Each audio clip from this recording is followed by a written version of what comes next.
Hey, everybody from the deep is back with another electric episode. We're going to cover the playoffs. This one's going to be loosey-goosey. We keep saying that because we're running out of teams. We're running out of shit to talk about. That means we're going to get more specific. That means we're going to get more wild. That means we're going to be, trying to put our balls in the wind a little bit, see which way it's blowing.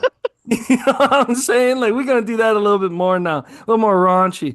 We got a full barn, though. All the boys are in the house. Everyone was locked and loaded for this pod. More than me. I started getting emails saying everyone joined in. I was like, oh shit, let's go. Let's get after it. But here we are. Just a warning, we might face technical difficulties. Zoom is messing us up a little bit today. So I just want to make sure if we're in the middle of talking and you hear us stop and we kind of go again and we're just laughing probably when I get it up again. That is what happened. First of all, I want to shout my dates right away before we get to the boys with the intro question because I keep forgetting.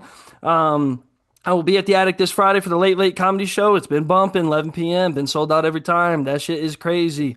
Also, for those that do go, because I know some people are listening that do go, apparently, watch your drinking, dog. We doing comedy jokes till 1:30 in the morning. I don't need you fucking hooting and hollering at my ass, bro, because I will roast you in front of your wife. And then I have that going on. And then, of course, Nate Meeker, if that's his name, I think. Nate, January 31st, I'll be doing shit for him, doing shit for Chris Farley's brother. That will be TBD on the timing and specific date of that. Your boy is cooking. All right, let's fucking jump in. Fuck me. Let's talk about the boys.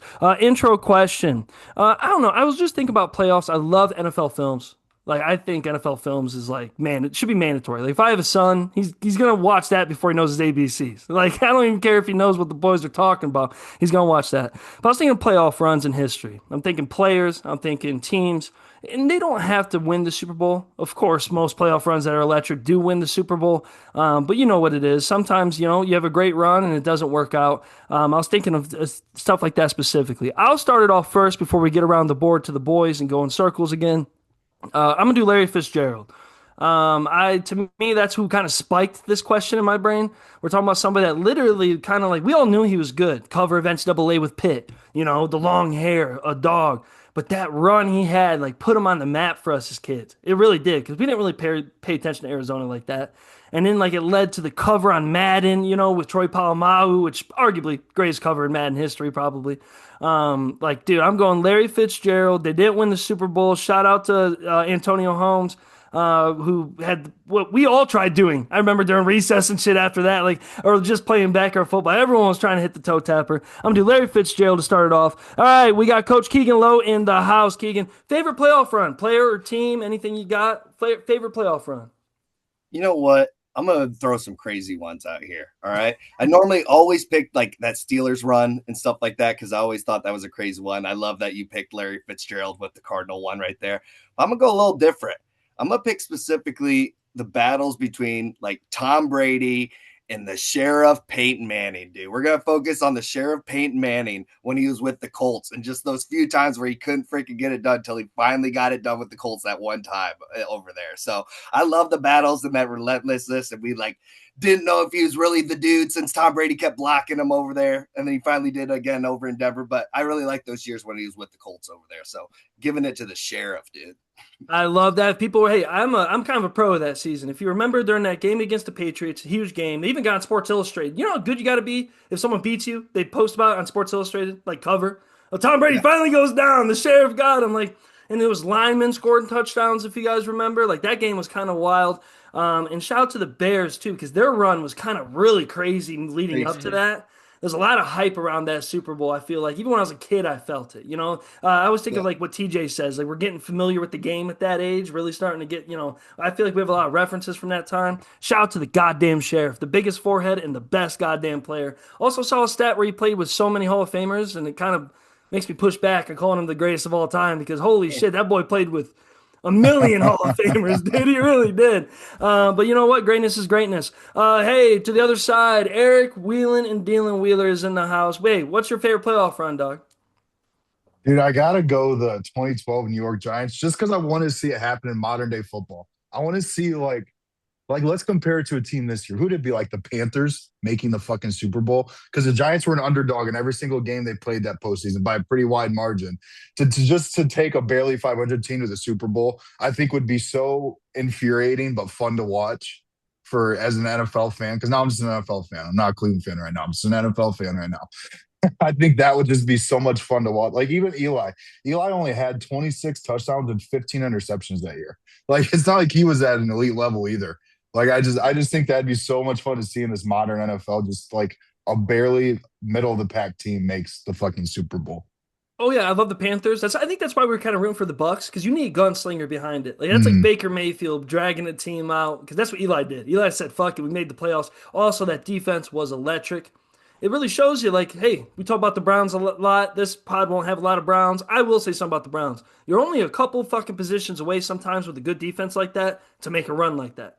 So I know some people are like, "Oh, 500 sucks." It's like, hey, we'll talk about the Steelers. You might Yeah. miss Tomlin after a while. You know what I Yeah. mean? Because Yeah. all it takes is going 500 sometimes to go fucking do that shit. Shout out to the boys. Tom Brady ain't shit. He's Eli Manning's bitch, bro. I swear to God. Speaking of Tom Brady lovers in the house, we got two of them left for this question. Sir Michael Clark, man, favorite playoff run, dude.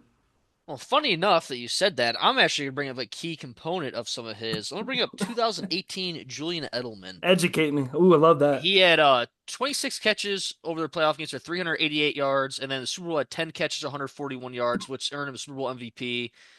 22 first downs in 3 games. I think his thing is interesting because he was an above average receiver for his career, but he was never like the great, never any all pros or anything. I think it was always interesting someone like him really elevated his game when it mattered the most. And like it's a compelling case because a lot of people say, well, shouldn't he be in the Hall of Fame for his playoff success? I'm like, well, he doesn't really have the accolades through his whole career to earn that, but it was always cool to see a pretty average receiver become one of the best during crunch time. And that was probably one of my favorite guys to watch watching the playoffs, especially because I always watched them because of Tom. It's always cool to see someone else other than him really step up in that time period to help elevate that team. And shout out Julian Edelman. He represents, they talk about Cooper, Desheen or Deshaun, Yeah. whatever they want to call him, these days. Like, bro, Julian Edelman put the white boys on the map for a second. The average Yeah. athletic white boy, straight up. Like, I love his podcast when he talked about like that pass. He's like, when he threw that pass when he wasn't supposed to. He's like, "You're a Yeah, he said, madman, fuck it. Maverick." He started like Yeah. from Top Gun. Like, that shit's Yeah. badass. Like, him and Tom Brady during that one, during that Atlanta game where he's like, "Let's be legendary." Like, Yeah. dude, come on. Like, and that's like Tom Brady's like, he morphed him into that. Like he made him into a madman. Love that call out. Shout out Julian Edelman. All right, all this Tom Brady. Tom Brady's involved with a lot of these. I mean, we got Keegan's got Tom Brady sprinkled in his. We got Eric's got Tom Brady all over his. Clark went straight at him. What we got, TJ? Hey, don't be surprised if there's a little Tom Brady sprinkled in mine too, brother. I'm God. gonna I'm gonna pick the 2015 Denver Broncos, Peyton Manning's last ride to the Super Bowl. He goes in the first round of the playoffs and beats the Steelers. The second round of the playoffs, the AFC Championship game, I remember it like it was fucking yesterday. Tom Brady threw the ball 53 or 54 times in that game. Gronk had 8 catches for 150. Fun fact about that AFC Championship game, Brady was the Pats' leading rusher that game. They had virtually no rushing attack at all. He had like 10 yards or 12 yards or something, but he was their leading rusher. But I liked that Broncos team a lot. The defense was really fun. Seeing old grizzled Manning back there with the long sleeves, the tall tee on, man, and finally getting it done with the Broncos in his last season was awesome, man. So shout out Peyton Manning, 2015 Denver Broncos. You know what? I love that pick. I'm gonna go back with Keegan. Like it matched up with another run. That Cam Newton run was gonna be the other one I was gonna think of if it wasn't for him not picking up that fumble. Like Oh, we're dude. talking about one of the most legendary Easy. runs ever. And Von Miller scared the piss out of that boy. He was a Doomerville, I think, was on that team. Like woof, Yeah. like they were stacked to the fucking brim. Yeah, hey, Peyton Manning, man, that's the dude with the long fucking jersey, throwing the ball everywhere. Those games were crazy too. Like we're talking like when people are like, oh, the Steelers. I'm like, dude, we're talking about the triple Bs were playing back then. Yeah. Like the Steelers weren't nothing to play with. Like they were like No. really fucking good. Like stacked all the way through. Let's go. And you know what? I'm excited to talk about these playoffs, boys, because I feel like we're watching some legendary shit go down. The games are tighter than ever. Close games all across the board. Other than the Chargers were getting their ass handed to them for a bit. The Steelers, Tomlin ain't there no more for a reason. That shit got fucking out of hand. Also, I was thinking about this before I start with the playoffs. Did you guys see the Ravens owner talk recently? That dude's Dude, wild, bro. you said you would have been here another week. I'm like, bro, what? That's crazy. If they made that kick, would he still be here? He goes, yeah, another week. And then he's like, oh, Mike Tomlin, like, he just stepped down. He's like, no shit. Let's go, Mike. Like, come on. Like, it's like, dude, that's. And he's talking about switching. He's like, if Harbaugh goes to Steelers, I'll The, hire Tomlin for the Ravens. the nuts you have to fire Jim Harbaugh over the fucking far. Yeah, Harbaugh over the phone is crazy too. Did you see that? They fired him over the phone while he was driving home from the facility. That's should just had Ozzie Newsome do what he does. Ozzie Newsome runs that joint. You know what I'm saying? Like, let him talk to him. Oh, that's fucking crazy. All right, boys. So, wasn't really great. I was trying to look at the transcripts to tally up everyone's picks, but we talk like madmen. So, I'm probably going to try to get a real tally up for this next one as we go. But I do kind of remember who was picking what for each game. And, some of us were not looking good. Not at all. But some of us were looking pretty good with some of our predictions, and we're going to try to do that again this time. We got wild shit going on. Let's talk a little bit about what the games just happened, a little bit of reaction before we predict what's moving forward. I'll start it off with, of course, Buffalo is in town. They fucked up Jacksonville. Like, even though it was a close game, like, it was kind of like what Eric was predicting. Like, Allen sees all this, and, like, he knows no one's going to go toe to toe with him. And you know what? Shout out to Trevor Lawrence, man. He showed heart. He was trying his best out there. They're not ready yet. Honestly, I don't know if they will be. It kind of reminds me of when the Tennessee went on their run, kind of thing. Like, not as much superstars like Derrick Henry, but you can be in the playoffs. Doesn't mean you're gonna come back. But Buffalo fucking straight handed it to the boys. And then the Chargers, of course. New England got their dub, first one in a long time, first one without Tom Brady. Shout out to Drake May and the boys doing that. Houston straight gave it to Pittsburgh just gave him the business. It looked like a bunch of old guys that were like crying help against young dudes. Like, it did not look good. Man, Pittsburgh, man, you put all that money into that defense, it didn't work out. I think you have a lot more worries than just having a new coach coming into next year with something like that going on. And then let's move forward a little bit into the NFC. If you guys have thoughts and questions of anything like with these games, I'm just going through these ones a little quick. Rams, Carolina put a lot of effort in. I know Clark said that in the group chat too. Like, I kind of rewatched that as I was at the club when that was going on. Carolina, dude, they fought. They did. Yeah, they really did. Win against one of the most dangerous teams. We all agree, with the Rams. Really showed that the Rams can lose a game. But hey, shout out Carolina. If you looked at their season, they only play well against good teams, and that's what they did. Dude, Chicago. A lot of us were riding with Chicago. I think it was Clark said Green Bay. Yeah. Yeah. Hey, I Clark, cursed them. I think Clark was like only had like one or two ones. Yeah, I that were did bad. Yeah, it was bad. My teams all lost right to fucking end, dude. I was like, Jesus Christ, come on. I'm thinking it was fucking bad here, dude. Can't even be a fan of the league. Yeah. Fuck me. Remember, like the finals when they had that dog pick the winner of the finals for NBA all time? You know what I'm talking about? Or like all the any championship game. That's gonna be Clark, but it's gonna be the opposite. And then I don't know if you guys saw they had like a little girl predict the playoffs, and someone commented, "This bitch doesn't know shit." You got them all wrong. Someone commented, "I put my parlay on this shit, bro." Oh yeah, but fucking Chicago fucking going in. And then of course San Francisco. Hey, we were calling it, boys. Phillies, they're fragile. The boys didn't want none of the heat. Oh, I'm ready for it, dude. That was a trap game. I was worried. I thought we weren't gonna score much at all. And when Georgie went down, we got to move the stadium, man. There's some Stranger Things going on there. There's like a Stranger Things portal on that side of the stadium. Everyone's getting fucking hurt. You guys see that? The electromagnetic fields. Dude. Man, I don't know. It's like when people say leave like water out for the pink moon. That just sounds a little wacky to me. Maybe that's too much of the San Francisco sprinkle on the Niners there. A little weird for my taste. But apparently it's true. Was there anything that stood out for you guys as we go around? I can go around each guy for the playoffs in general. Keegan, man, is there anything that during this last playoff matchup that just really stuck out for you, or something you just knew was going to happen? I mean, kind of most of it besides you guys pulling it off against the Eagles. Like, I really thought Eagles were going to kick it a little bit more in, but I think you guys caught them at that perfect time, man. It kind of was perfect that you guys played them that first round like that, just so they couldn't get that momentum. Like, I think if you guys would have met him later in the playoffs, it would have been a different story. So I think that's the big story for me is San Francisco. And then, God, I'm curious. The big highlight for me this week when we get into picking our games, what is that Houston New England game going to look like? Because holy shit, New England is hot, dude. I think they're the better team, but that Houston defense is fucking good, dude. So that's the game I'm really like. I'm going back and forth on. I don't know who I'm going to pick on that one. That's tough. Fuck yeah, dude. That was perfect, dude. Look at Keegan, man. That was insightful there. I almost gotta take a second to appreciate that. That's the coach came out right there. That's the coach. The coach is in the off season. He doesn't have to coach In the us. off season. Yeah. I'm basking in it. I needed a week, reset, check all my stuff, but now I'm in it, baby. Let's get after He's already Go writing. Niners. Yeah, let's go, bro. He's already writing plays in his mind, dude. He's got him hooked up. Eric, man, going after this weekend is something that caught your eye and something to look forward to this week, like Keegan said after what you watched.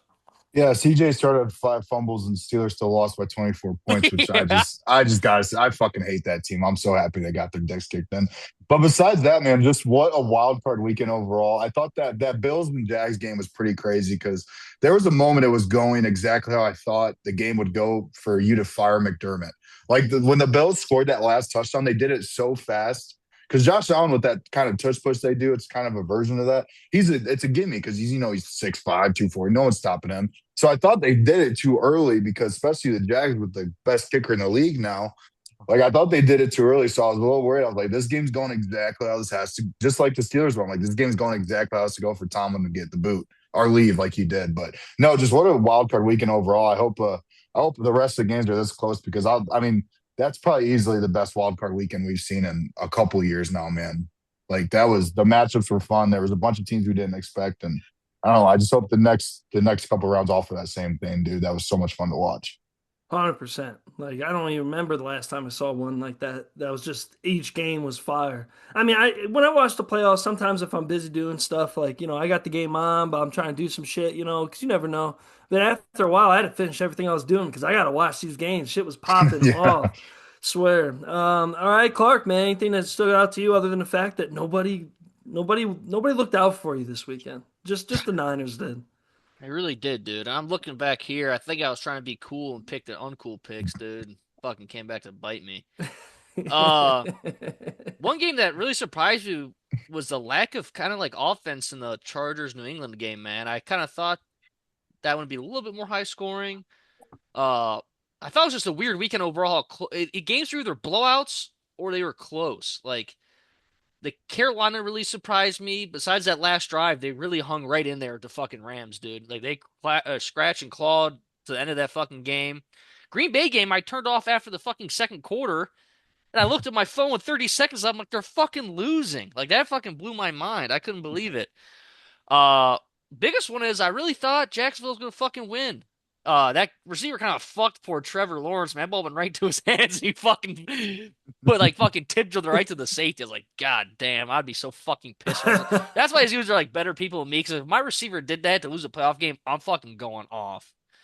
And then the Eagles, man, are just imploding. AJ Brown, I was laughing so hard. Tom Brady said during the broadcast, like, "Oh, him and or the head coach of the Eagles and AJ Brown have such a good relationship." I'm like, really? Because that doesn't look like two fellas that fucking like each other very much. And I was laughing. I don't know if you guys saw the interview. They interviewed that one kid after the game. He was like, it was his Christmas present. That shit had me fucking. That just reminded me of some fucking little Italian kid from New York, dude. Yeah, that kid was so fucking funny. I love that. But the biggest What thing did for me, he what said did he something say? about the coach was flipping burgers. One half he's cooking, and the other half he's cold. I'm like, that is fucking hilarious for like a fucking 10-year-old kid to say. But the biggest thing for me coming up this next week is seeing how the number one seeds perform. I think a lot of people don't have a lot of trust in Denver, so I'm interested how they do against Buffalo. Josh Allen's going to put up a superhero effort to win that one, truthfully. Denver's defense has been fucking dominant this season, so it'll be interesting to see that. And then we're going to see Seattle and San Francisco back at it. San Fran lost fucking poor George Kittle. I mean, fuck, man. Even to this point, it's already been incredible what San Francisco has done as a core group with all the guys they lost. Winning this game, I know you want to win the Super Bowl, Jack, and everyone always does. But if they would even make it the NFC Championship game this year with this like little depth and so far down the depth chart is a fucking hell of a coaching job by Shanahan. I think he should win the fucking coach of the year, no question. And like, I just wish you guys were fucking healthy, truthfully, because I think you guys fucking steamroll the rest of the way. I really do. If you guys had your full roster, especially the defense, that sadly is probably what's gonna fucking hurt you against Seattle, and that's just what it is. You guys have your 6 and 7 string linebackers, and they're still making fucking goal line stands. It's fucking incredible. I love that shit. That's the That's football I good. like right there, man. Robert Saleh, dude. I'm gonna Fuck miss him. yeah, dude. Man, That I shit's love. awesome. I feel so comfortable. That boy, he's so locked in Yeah. on the sideline, yelling at the boys, getting them riled up. We'll get into the game coming up. Shout Fred Warner. Just I don't know what's his Yeah. body's made out of something crazy. Yeah, I know. It's fucking Like insane. there's no Practice window. reason. Yeah, there's no reason that Ugh. motherfucker's back already going crazy. I love to see it. TJ, man, what's something you picked up from this last week before we start trying to act like we know something with the predictions? Dude, the games were awesome. I was so happy just to sit back and watch good football. Like it seemed like every game there were multiple storylines for me to be tapped in with. But all the boys already hit on that. I want to hit on some different stuff. I wanted to point out, man, listen, Tony Romo has contributed more to football than I will ever hope to in my entire life. But this cat was so irritating during the Jacksonville Buffalo game. I had to mute the fucking thing. He must have said 10 times Jacksonville is a complete team. They could win the Super Bowl. And it's like, no shit, Tony. They're in the fucking playoffs. It's like everybody that's in the playoffs could win the Super Bowl. What are we talking about here? Like, it just don't get me started on Romo, man. That shit was. For the first down. I love when he does like that. He goes, shit. I don't know, John. I don't know, John. I'm like, Tony, man, it would be so cool to hear Tony Romo fucking, really give like a breakdown of like, here's what's happening here. They're going to do this because the defense lined up this way.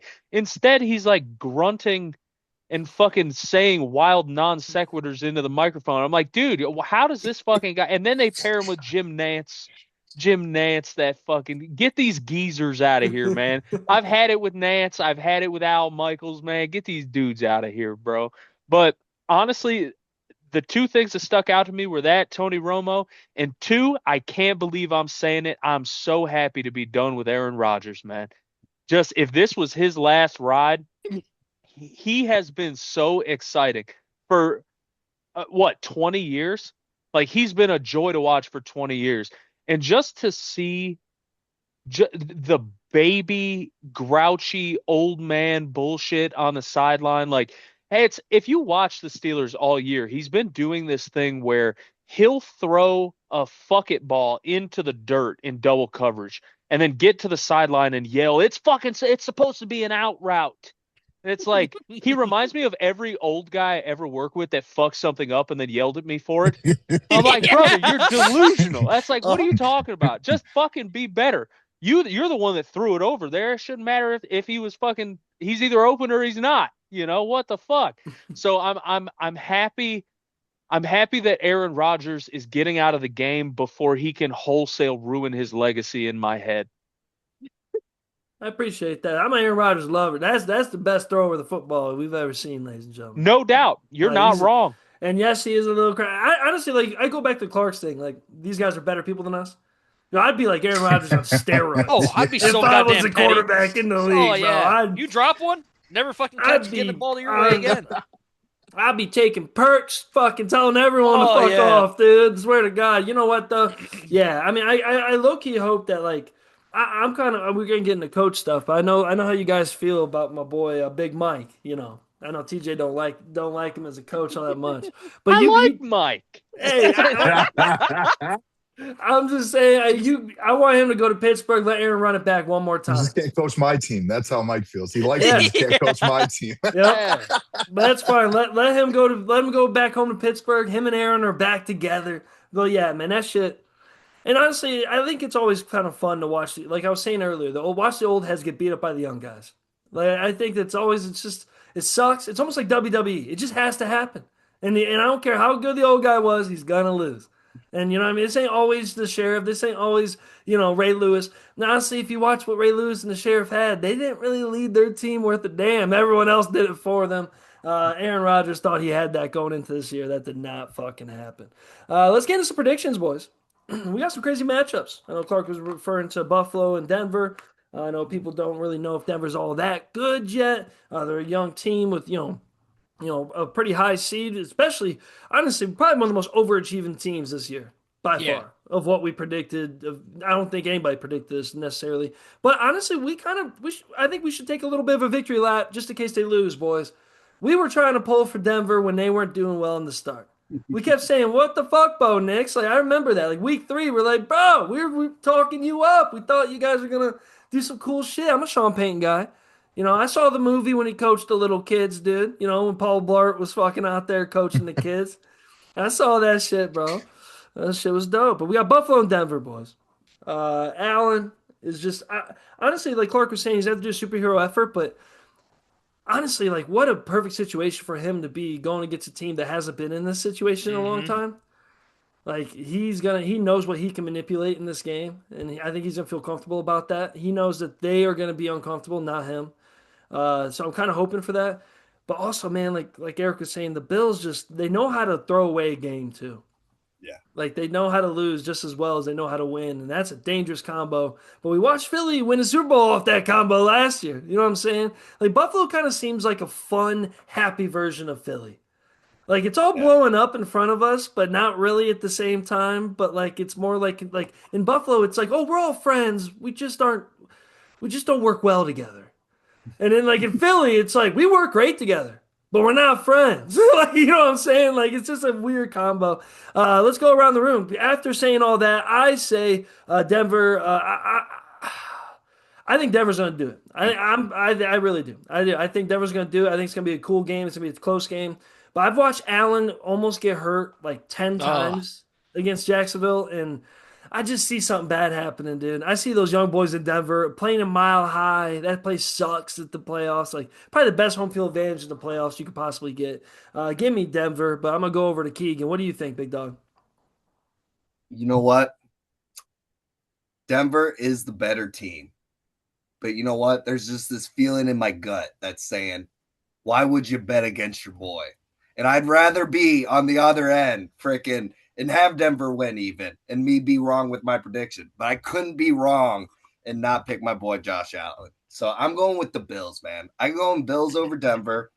Josh has played in the cold before. He's used to that shit. Mile Hayes going to be a breeze. It's going to be a fucking tight game, though. I feel like it's going to be fucking like a really close game. It's going to come down to the wire, but I think Josh Allen's going to have the ball in his hand, and he's going to get it done right at the end for his team. Get him in field goal range or get that last winning touchdown. I just see the ball in his hand at the end of that game and getting it fucking done.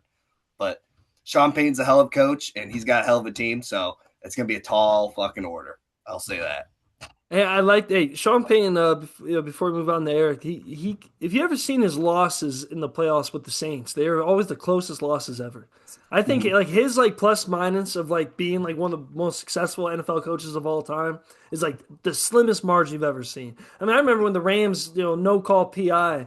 You know what I mean? Like that fucked like just all the different things. But you know what? I don't know if you ever seen Mile High Stadium, bro. That place is crazy. But you know what? Josh Allen over the top is going to yam it on a fucking tush push for the dub. What do you think, Eric, man? Eric said it a million times. Allen is foaming at the mouth without Pat Mahomes and Lamar Jackson. Are you still riding with them, Eric? Absolutely, man. Josh Allen's last 7 playoff games, he is averaging 340 yards per game, and then he has 19 touchdowns and 1 interception. His ooh. last 7 playoff games, dude. I gotta write Allen.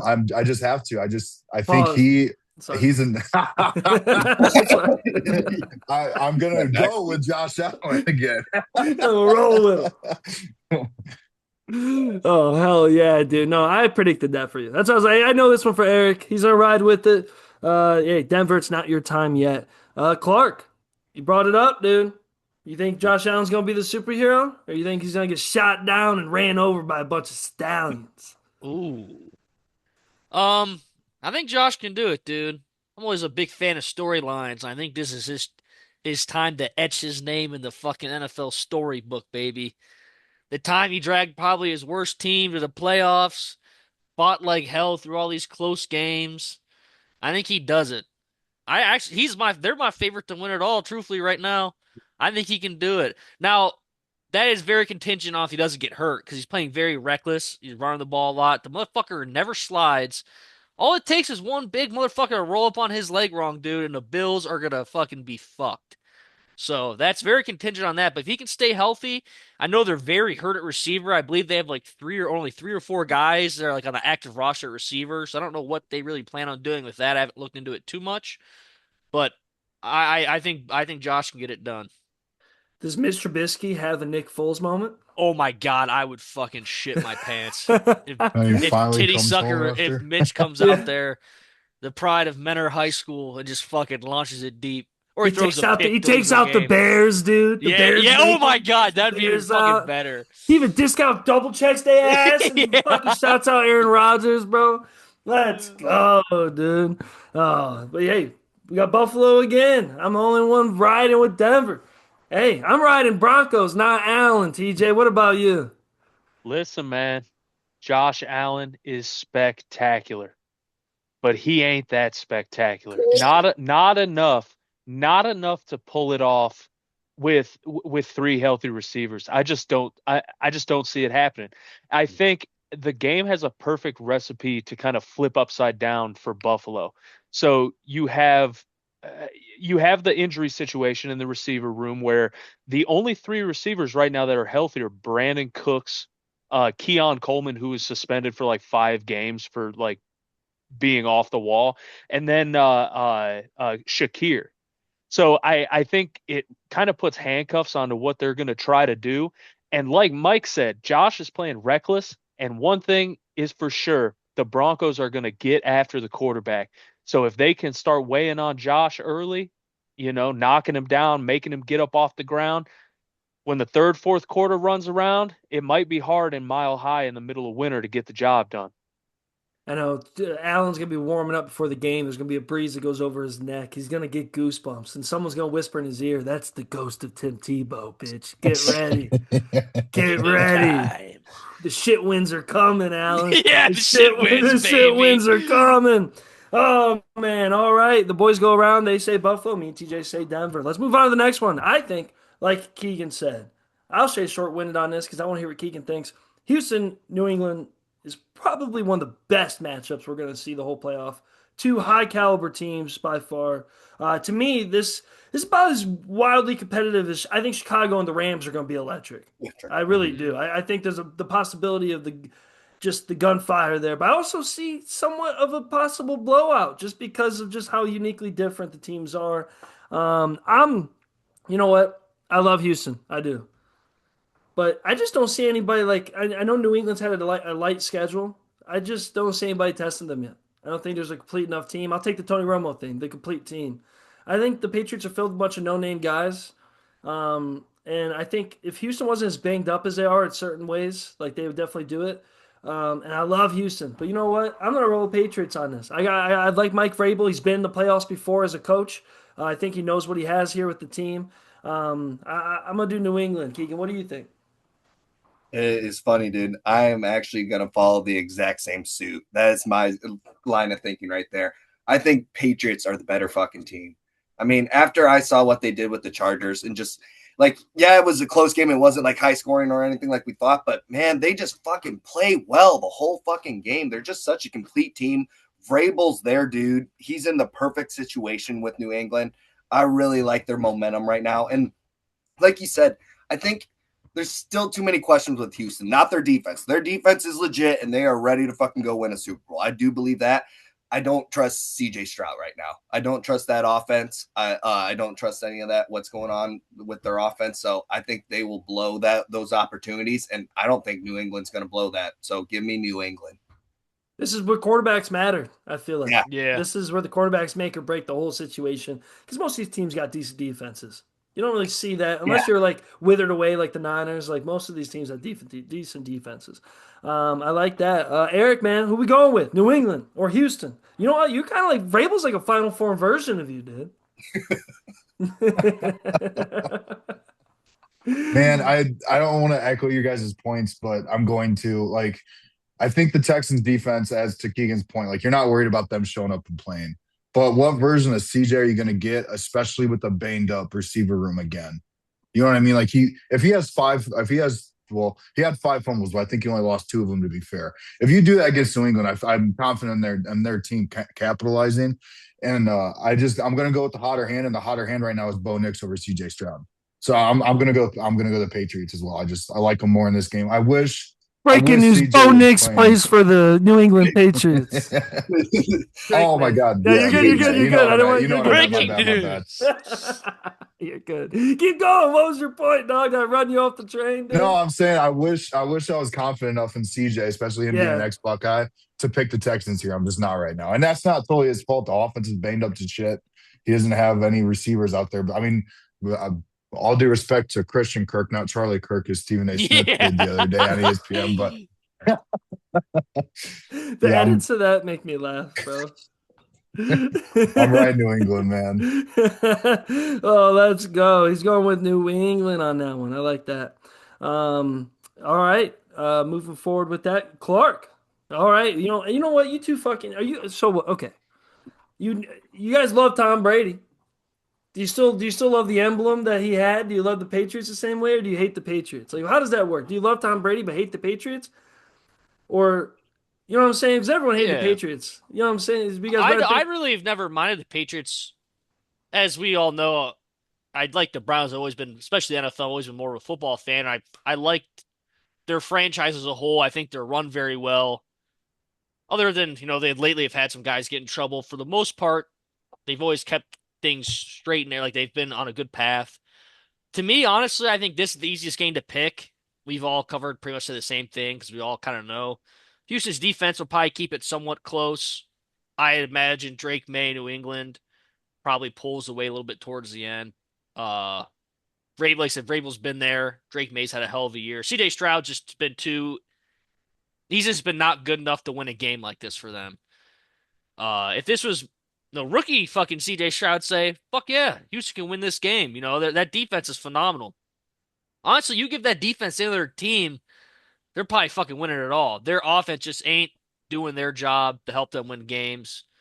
I'd be very, very surprised if Houston won this game. But anything can happen. It's fucking NFL playoffs, so I haven't picked very many right so fucking far, so we'll see. I was about to say, I might have to change mine now. Yeah. You know what I mean? Like, no, Yeah. no. Oh, Clark made hey. some crazy statements. He said he's just going to get their shit rocked, dude. That's what They might, dude. Oh, man. Coach Ryans and Clark meet down the middle, dude. Clark every single time, dude.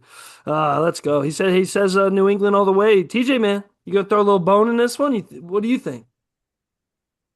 It might be unpopular, man. I'm going Texans. Actually, I think it's very popular. I think people really like them right now. I'm going Texans, and here's why. I understand this is not quantifiable and you can't assign a number to this. CJ Stroud could not possibly be as bad this week as he was last week. So if they can win an NFL playoff game having fucking 5 or 6 turnovers from the quarterback, the defense is so dynamic that I think the D gives them a chance to win against anybody. Even if you completely take the Texans offense out of the situation, like the Texans are a kind of team that could score 13 points and win games against like a lot of NFL teams. So I don't know, man. You talk about the Texans pass rush getting after Drake May, the Texans secondary. You got the what's the crash out?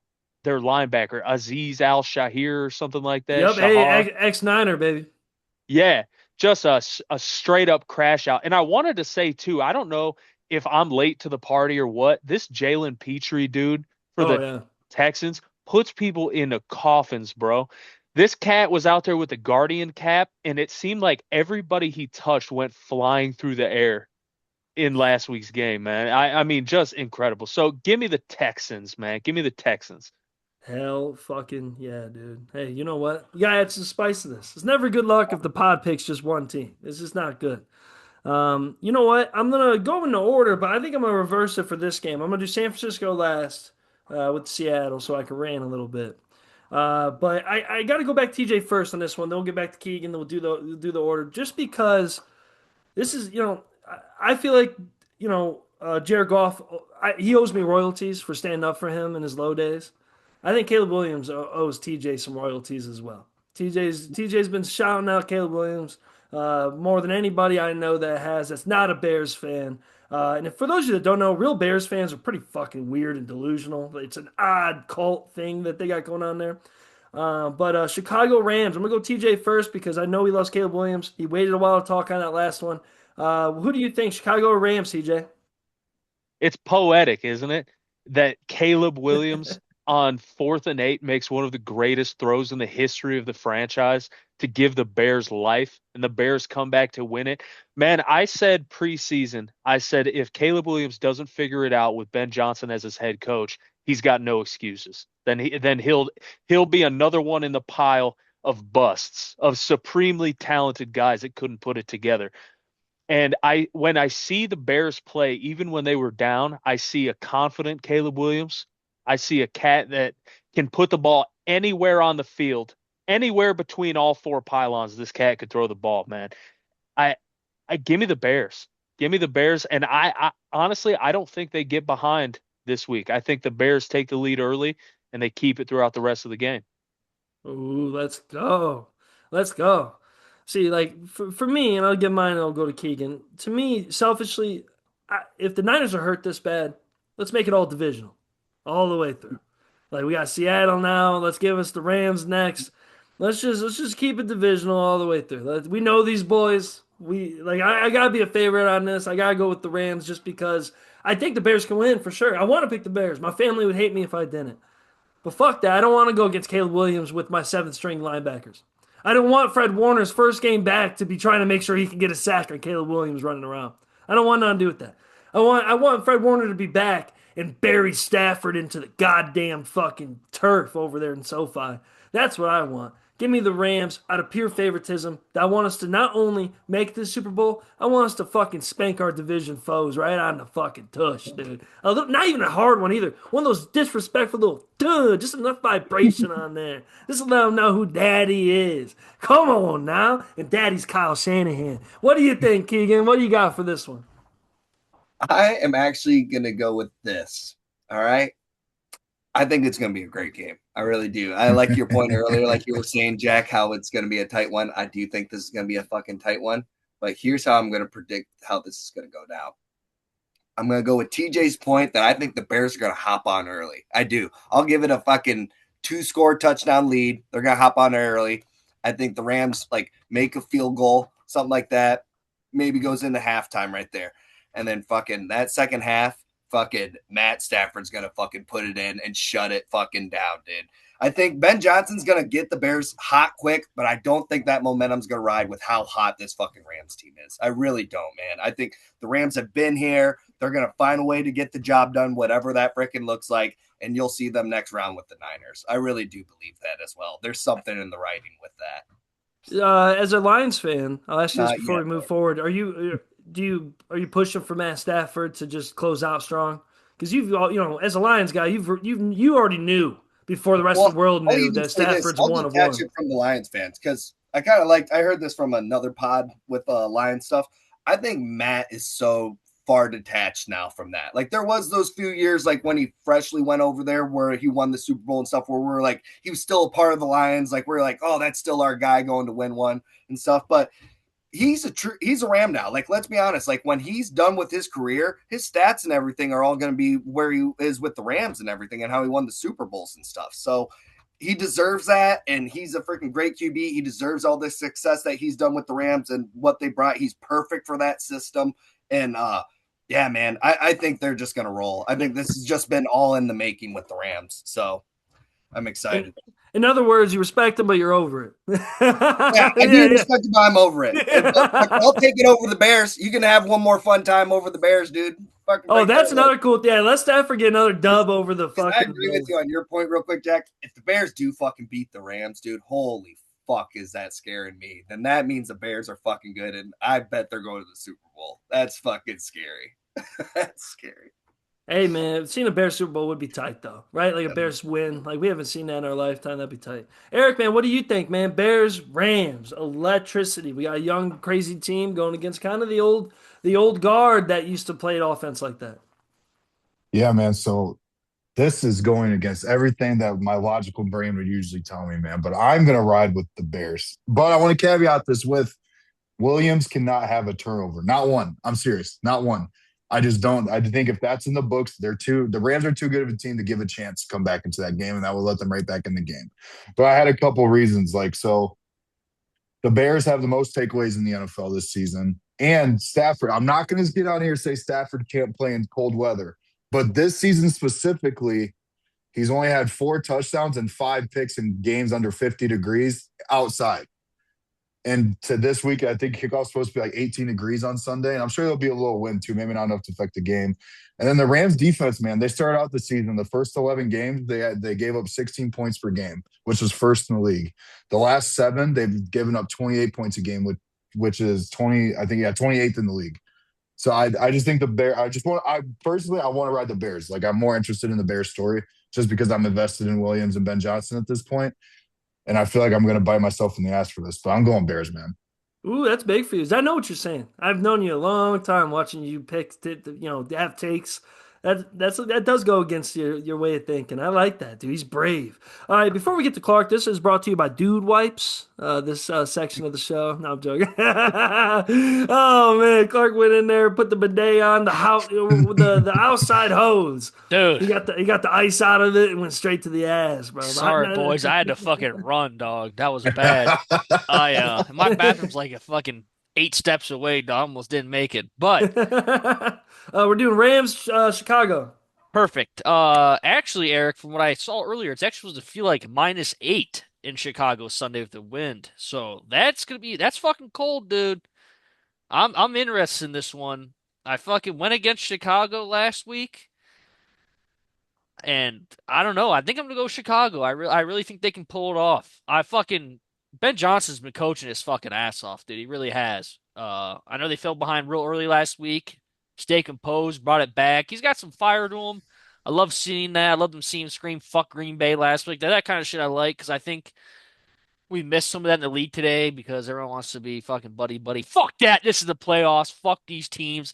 Go in there, fucking grab them by the cock and twist and fucking win that goddamn game Sunday. So fucking let's go the Bears. That's Dude, what I'm taking. anybody grabs my jewels in -8 degrees, bro. That's just gonna shatter like ice. Yeah, they can't even fucking grip it. No, bro. You gonna have to fucking Bro, hell no. it's so funny. It's so funny, but it's not. Eric bringing up the Stafford in cold weather. It's like talking about like, oh, he can't win in cold weather is like I know he's getting old, but he doesn't have those big old lady knuckles yet that hurt in the cold. Fucking, he could still play a little bit, dude. I don't know if the arthritis got to him yet, man. He's gonna feel those pins in his back. Just Yeah. it's cold as fuck right now. I got neuropathy. Oh shit! Yeah, let's go. All right, boys. This one's spicy. This one has me stressed out. This is not the matchup I ever wanted, but matchup I knew we needed. San Francisco, Seattle. I will say this: being in this division as a fan, as long as I have, this division's always going at each other. We always got to play each other. I have tremendous PTSD of Richard Sherman going the fuck off on Michael Crabtree and me being very upset about it. A lot of close games, but I will say this: in this division, a lot of teams can't beat each other back to back. That just does not happen. Hell, even Arizona catches these teams. Yeah. And the fact that we lost the way we did, I'm gonna kind of go off the point of what we were saying a little bit about the Texans and stuff like that, where like their defense is good enough. Our defense is not good enough to be in games that are tight. But when you only lose 13-3, when the number 1 seed's on the line, it's another type of playoff game. That just gave me good hope for this type of game. Because sure, we didn't put the points up in that game, but we held them to 13 still with that type of offense. And if we could do something similar, and the fact that the boys remember that loss, The fact that the boys, this is rivalry. Like Seattle and the Niners are probably, I think, up there with the Steelers Ravens in terms of relevancy and like playoff type of rivalry. Oh yeah. We're talking about Peyton Manning against Tom Brady. Like the Seattle Seahawks and the San Francisco 49ers have been doing this for a long time. Of course, give me San Fran.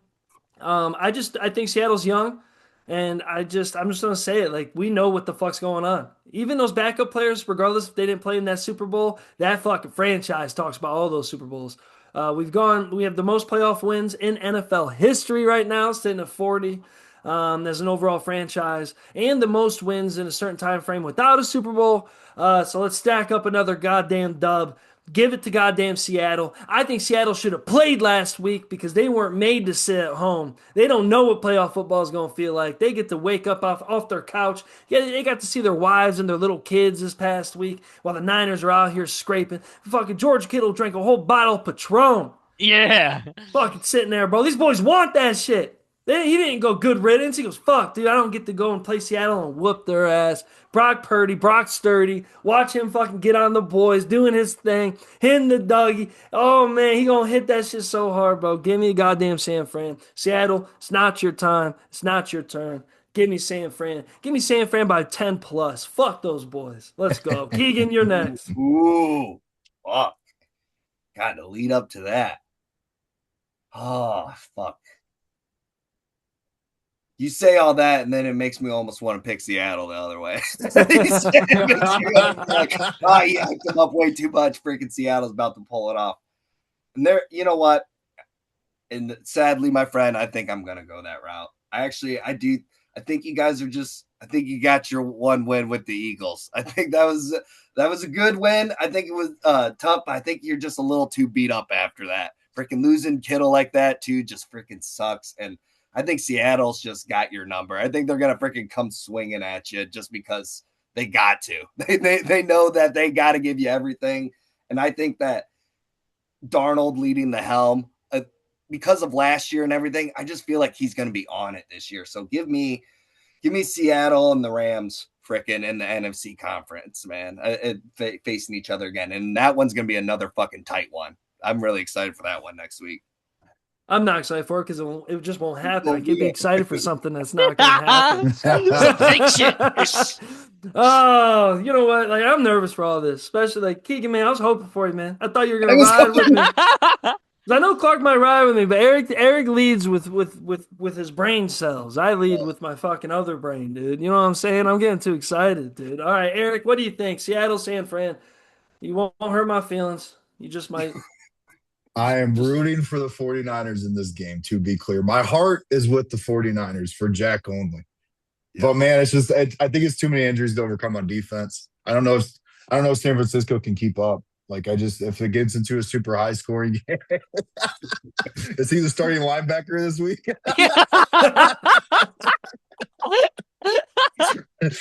Oh, that's hilarious. The injuries are just too much to overcome at one point. And Kittle's probably, the second most important offensive player on that team, pretty clearly, like outside of Purdy and CMC and that. But I trust Shannon to score points. Like Shannon will find a way. I just think it's gonna be about the defense giving up too much. So I'm gonna go with Seattle. Hey, we only gave up 13 last game, boys. That's what I'm talking about. Let's go. Let's get after it. Fuck Seattle, dude. Clark, who you got, man? CMC's going to go for 200. Remember that. Man, I just don't trust Sam Darnold, dude. He's never done it at the big fucking – I really don't. He's fucking – last year he took his shit when it meant something. Great start of the season. Then he started some inconsistencies between games. Had that one phenomenal game where it's like fucking highest passing or percentage, whatever. But dude, I trust Saleh. I'm honest to God, I'm not even saying this because you're my buddy. Truthfully, I really do think San Francisco can win this game. If they do, though, I don't know if they'll run away with it. They're gonna have to grind it out. It ain't gonna be fucking easy. Purdy's got to play well. Hopefully, CMC to get the run game going. He's gonna have 30 touches, I bet, between fucking receptions and carries. Probably even more. Because really, at this point, what else are you going to do? You got it. He's going to be the main guy in the passing game. The juice check. Yeah. Yep. Yeah, you're going to have to get fancy. 4th and Juan Jennings, baby. Get some two-man sets going in the backfield. The shotgun, I think, would be cool. It's going to be tough for them, but I really think they can do it. Purdy played fucking good. I like fucking their coaches better too. I like the coaches on. I think Kubiak's a good OC. I know Shanahan probably has a lot to do with that. Salah's been coaching good. They fucking did it last week. What says they can't do it again this week? And truthfully, overall, the Eagles should be a better offense. I know they haven't played up to that standard, but they're the reigning Super Bowl champs for a reason, and they got it done against them. So to me, that shows me they can do it against anyone. So I'm going 49ers this week. I just don't Let's trust go. Seattle. I really don't. I love that. Before I get to you, TJ, just remember, I Sam think- Darnold was Brock Purdy's backup when he was in San Fran. Yeah, Before all that of this. He never even had a shot at starting. Everyone thought he would maybe, everyone thought it was supposed to be for a competition to make sure Purdy stays on his edge. By week one, they said there's no competition. So all that Jackson, Smith, and Jigba, all that bullshit, just remember who's throwing him the ball. Just fucking a dollar store version of Andy Dalton. You know what I'm saying? Like, that's what we're talking about here. But anyways, just keep that in your brain before you start spitting, TJ. What do you think for this game? So, much like the rest of my life, I have an angel on one shoulder and I have a devil on the other. And the angel on my shoulder is telling me Kyle Shanahan is one of the best coaches in the NFL, and he's one of the best coaches of our generation of coaches. Like he's an incredible offensive mind. And the angel is telling me Salah will have the boys prepared and playing hungry. McCaffrey, a dog of all dogs. Use check, like you said. Though even the role players got heart in San Francisco. But do you know what the devil's telling me? Do you know what the little devil on my shoulder's telling me? Is he deceiving you with? He's telling me that this boils down to one thing and one thing only. I can't trust Brock Purdy to go and win this game. I just don't trust it. I have a feeling in my gut that tells me that against a Mike McDonald defense, against Seattle's secondary, when it fucking counts and it matters and they need Purdy to be the man that he wants to be, I can't trust him. Give me Seattle. Ooh. Ooh. I don't know if you watched some of them passes, dude. I don't know if you saw some of them passes this past week. You know what I'm saying? It was white on white crime, heavy cream going on. You know what I mean? Yeah. The boys were going crazy. The God's honest truth is that I think this weekend, I think we see a Purdy that played Carolina and not a Purdy that played against the Eagles. All I gotta say is look up Brock Purdy in the playoffs, dog. Other than him getting hurt or him losing a Super Bowl, the boy plays like a G every time. I'm telling you. You know what? And honestly, I kind of believe you too. I think some people need to remember this is the score being 13-3 in the last game is because of Brock Purdy and Sam Darnold. Like they both are bipolar as fuck. Probably got the two most bipolar quarterbacks in this whole thing. That's not Bo Nix, who's young as fuck. You know what I'm saying? Like that's what we're talking about here. So really, it's gonna lie with them. Whoever gets interceptions, whoever gets fumbles, whoever just I know this sounds so cheesy for most games in the NFL. That's really what this is gonna be. You got two teams that know each other. They scheme against each other. You know, and you got future head coaches across the board, coordinator wise. It's the way the playoffs should be. I think it's gonna be crazy. I wish we were playing anybody else. I wish we were playing the Rams. I wish we were playing Chicago. I just don't want to play fucking Seattle. Fuck. Bro, Fuck. before we move on, I just wanted to comment how much fucking cool, how much more fucking gangster George Kittle is than me. To tear your Achilles and they're like, "George, what can we do for you?" And he needs a bottle of tequila. I would be in tears screaming for an ambulance. Like, what can we do for you? Get me to the fucking hospital. Call my mother. Call my emergency contact. Fucking put me out of my misery. I need 3 Percocets and a Toradol shot in my fucking kneecap, man. So for George Kittle to go in and just be like, man, turn the TV on in the locker room and give me a bottle of tequila, man. Kittle is fucking awesome. I love that guy. And if you watch, like when he got off the gator, he wouldn't let anybody touch him. He stumbled his ass in there on his own. Like he didn't Bad want anybody to touch motherfucker, him. dude. He didn't want to fuck with nobody. Yeah, bro. Like, and Gronk said it best. I love it because Gronk, I think, has probably the highest authority on judging tight ends. It's the most complete tight end in football. And if he's not number one, he should always be number two if you put him on your board. I don't care how good people are, even though I think that one in Arizona might catch up to all of them if he gets a quarterback. I don't know if you guys know about Yeah. that kid. That kid's stupid. Yeah. And also I'm kind of seeing Caleb Williams kind of remind me of Pat Mahomes, Travis Kelce with what he has going on with his tight ends too. Like those guys Yeah. are like they got Loveland tight had a ends. huge game. I had him in fantasy. I took him pretty early. He didn't do dick for me starting the season, so I dropped him. He's been really turning on. It's showing that because a lot of people clowned him for taking him over Warren. He fucking played great last week. I'm a Cole Kmet guy. Go Irish. Oh You know what yeah. I'm saying? Hey, every day, all day. Go Irish. Yeah, man, that's the fucking playoff. That's who we got. So we got Buffalo, Denver, we got Houston, New England, we got San Francisco, Seattle, and we got the Rams and Chicago. Well, other than the playoffs, boys, some other shit's been popping off. Coaches are getting let go. Harbaugh's gone. Tomlin's gone. End of a whole era. There's most people out there that are 21 or over. All saw them the whole time. I think it's kind of poetic in a way that they're both done at the same time. You know what I'm saying? There's It something really about is. that. Yeah. Like it just shows how much at the hip their whole careers have been. I love the pictures of them when they were young too. Yeah. 'Cause they kind of came in together. Tomlin was just a year before, and they both followed up like probably some of the best organizations in football. So it's just kind of crazy to see. But Tomlin's out. He might go to TV. I hope he does go to TV first. I like seeing guys go to TV first for a while and then they cook to see what options are out there.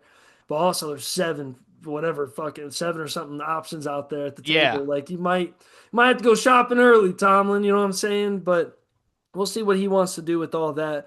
And then the Giants, expect to interview John Harbaugh, which is kind of crazy that they just did that. Then you got the Titans and Falcons with that. I kind of like the Falcons with John Harbaugh. I think it'd be cool in that division. Also, I think the Falcons are one of the coolest teams when they are good. Culturally, they just ain't good right now. I don't think, for some reason, my heart doesn't want Titans to be good at all. I know Cam Ward's solid and stuff, but it's just what they did as an organization to throw everything away that they had because I thought they were so cool when Vrabel had them. I was a Oh yeah. fan. They were built. They're building a good team, dude. I was a fan of the defense. And when they went to the AFC Championship, I think it was like that's how far they went. Like I was a fan of the whole team, and they just blew it all up. And I think they don't deserve shit. I hope Cam Ward is healthy throughout his rookie contract, and he goes somewhere else and revives his career and gets the fuck out of there. Tennessee doesn't deserve a damn thing. Nashville's the best city in the world, and you can't have a cool fucking football team. And get rid of the Titans crap.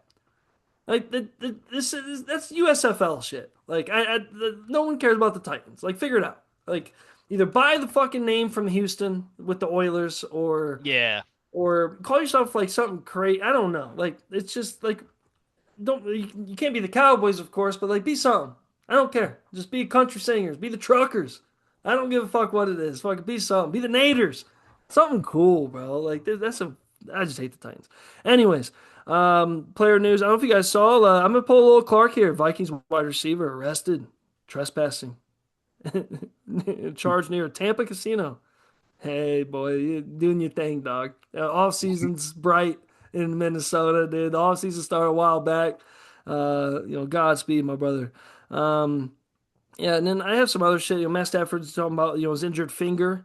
I was kind of thinking, but he says he's not worried. But going back to Eric's point, if his hands ain't working, that's an old man. You gotta make sure the hands work, old man. You gotta make sure. I hate his wife though. I know it has nothing to do with anything. Oh, dude, she's insufferable. Fuck her. Oh, dude. I ain't gonna say nothing. I'll get myself in When trouble. she talks about like him in college and how she was dating other guys around him, Yeah, like, getting- that's. Mm-mm. I don't know how dudes in the NFL put up with that shit. I'd be like, yeah, fucking He said, like Travis Hunter's girlfriend or wife or whatever, and she was bitch about taking photos. B-Head from the fucking podcast of Jeff T said, "You take that's what I would do. You take the fucking photos. How about that? The fuck are you to me? I'm the one doing all this shit here, son. I can't even. I'm actually I ain't gonna fucking go on about it. I'm getting in trouble. That's fucking Sir Michael Clark, ladies and gentlemen, in the Raw right there. That's perfect. Oh man, of course in the divisional round. Going around the room. Maybe I don't have to go around the room. Who knows? But even TJ and Eric specifically being, guys from that division, if know the Steelers and Ravens very well. You guys got any thoughts and ideas about what the Steelers are up to, the whole Tomlin situation in general, and John Harbaugh? I mean, I thought originally John Harbaugh would be kind of cool for Cleveland. I really did. I just thought that'd be dope. But it looks like he wanted nothing to do with that division, and I don't think neither one of them do. they would have stayed with their teams in a sense, Yeah. even though the Ravens were letting him go regardless. But you guys got any thoughts on that before we move forward? Yeah, Eric, what you think, G? the I don't. I'm ready for the dominoes to fall with the hires, man. Like the for Yeah. early candidates, I don't know shit about Baltimore. I do really feel like Jesse Minter might be the move for Pittsburgh. And Pittsburgh always hires a young guy too. Like they always go super young when they do hire that head coach. Like I think wasn't Tomlin was only their fourth head coach since like 1959 or something crazy Yep. like Yeah. 1969, Yep. something crazy like that. So I'm intrigued to see their hire. I don't know. I'm just those. I want the dominoes to start falling in the coaching game, so we have more to talk about as far as coaches go. We talk about matchup wise. I don't think either was like crazy surprising, but like it's kind of like you always think you do better than like now you're out in the world, brother. Like this is it now. And then Jack, to your point with the Tomlin thing, I do think it says something that like apparently he stepped down. I do wonder if they would have fired him if he didn't. I don't know if they would have because I No, think he had 1 year in his they deal. said that they were going to do one more year. Okay, The ownership was apparently surprised when he stepped down because they didn't think he okay, would. They're going to do one more yeah. year with him. Because like you said, that makes me think that he's full on and like, hey, I'm gonna take a year off, quote unquote, and do TV and like do all that, like kind of like what Sean Payton did, something like that, maybe. Because technically, if he's had to coach for someone, I think they'd have to trade for his contract, Yeah. Yep. which is an interesting wrinkle for Pittsburgh, like they did with Sean Payton when Denver got him. But That'd yeah, be that's all I got, crazy if a team TJ. pulls that. That'd be crazy if a team pulls that. Yeah, yeah. What if the Browns are like, yo, um, we'll give you Miles, we'll take TJ. That'd be wild. And then here's some coaches, and here's Deshaun Watson. Oh Just God. we didn't ask for him, but oh, did we put him there? My bad, my bad, my bad. It must have been a So typo. on Tomlin, man, I just wanna I I want to raise a glass to Tomlin, man. Now that he's not part of the Pittsburgh organization anymore, I can tip my cap to him and give him his props that I think he was awesome, man. He's just a solid coach, solid as they get, man. And I I'm a nerd for like coaching trajectories, like how guys kind of come up through the ranks.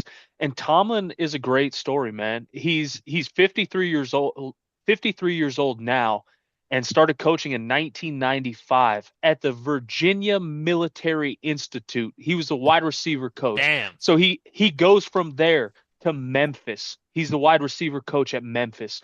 And then he goes to Arkansas State where he's a wide receiver coach or the defensive backs coach, I believe. And then he breaks into the NFL with the Bengals as the Bengals defensive backs coach. And then he heads to Tampa Bay where he's the DB's coach. And then he finally gets a big job with the Minnesota Vikings as the defensive coordinator for 1 year. And in 2007, joins the Pittsburgh Steelers as the head coach. For a young guy like that to go from 1995, the Virginia Military Institute, to 2007, head coach of one of the most legendary franchises in the league, man.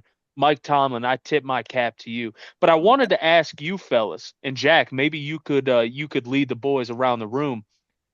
I was just talking with somebody in one of my group chats about Mike Tomlin, man, and let's brush up on him real quick. He got a career record of 201 wins, 126 losses, and 2 ties. He's 8-12 in the postseason. He's got the most consecutive non-losing seasons to start a coaching career with 19. He won a Super Bowl. He's been to 2 Super Bowls. And in the history of the NFL, there have been 537 NFL head coaches. Where does Tomlin rank? Is he top 100? Is he top 50? Is he top 20? Is he top 10? Is he top 5? Where would you put Mike Tomlin on the list of all-time NFL head coaches? Love the question. I'll start it off and then go around the room. So as TJ knows, and for our listeners out there, people really, I think because they came up in the Tom Brady area, the Bill Belichick area, they don't understand that having a Super Bowl is so prestigious as a head coach. It really doesn't matter if you only get one. That shit sticks with you forever. A lot of the homegrown names that people have came accustomed to, a lot of those coaches only won one Super Bowl. Um, I look at it this way. If you put a gun to your head, would you say John Madden was a top 30 coach, top 25 coach? I think most people just blindly would, right? Mhm. John Madden only coached, what, 10 years, 11 years? He has like the best winning percentage of all time because of that, and he walked away with a Super Bowl. Well, I kind of think Tomlin did the same thing, but just stuck around longer. And Mhm. so, like, if you're willing to say John Madden, the name of our fucking video games, you know, that's the type of trajectory. That's like that's to me. That's where Tomlin is. Is he top 10? I don't know because I mean it's hard to tell because some guys that had really good situations that have really crazy Super Bowl runs, they usually fucked up something with the organization to get for them to get bounced, or the organization went against him. Like Jerry Jones when he bought the Cowboys, he started firing everybody that was there forever. Like Landry, Tom Landry, legendary coach, got fired by Jerry Jones right away. Like you know what I'm saying? Like so, like some things happen. I think the Steelers were perfect for him. I also compared to Mike Tomlin of Coach Pop in basketball. Would you say Coach Pop was probably a top 10, top whatever coach? Hell yeah, Greg Popovich. I mean, we would probably argue to say he's probably one of the best coaches. Tomlin did the same thing, but in NFL terms. You know what I'm saying? And also was winning with multiple teams, different teams, same quarterbacks. You know, we talked about Big Ben last week. I think Big Ben's really big. You know, if you're talking about Tomlin being a new coach, he came in and had Super Bowl runs right away. Now a lot of people try to discredit him for that, but I'm like, bro, we've seen a lot of coaches come in with crazy rosters and not do anything with them. Yeah. Or look what I know Philadelphia's a little different ran than Pittsburgh, you know. But look what Sirianni's already on the hot seat. So like I don't know. I definitely might be more long-winded. Took some shit from these boys, but without a doubt, Tomlin's up there. I mean, you'd have to put a big list out and cross out names after a while to see where he falls. But without a doubt, he's already a top 20 coach if he never coaches again. And he might be And sitting at 20, but let that's me add before the rest of the boys go. Oh, I looked and there, like I said, there's 537 NFL coaches ever. 35 NFL coaches have won Super Bowls, and Tomlin is one of them. And that's, take into consideration yep. the Belichick's that won multiple, the Bill Walsh that won multiple. So I just wanted to add that. That's a perfect ending to Yeah. my point. You know what I mean? Like once you win the Super Bowl, you're already locked in, and then if you have the consistency with it, it rises you above a lot of the guys that we would actually put above Tomlin. Oh, he was a better coach. Look at that season he had. He's like, yeah, but did he sustain it?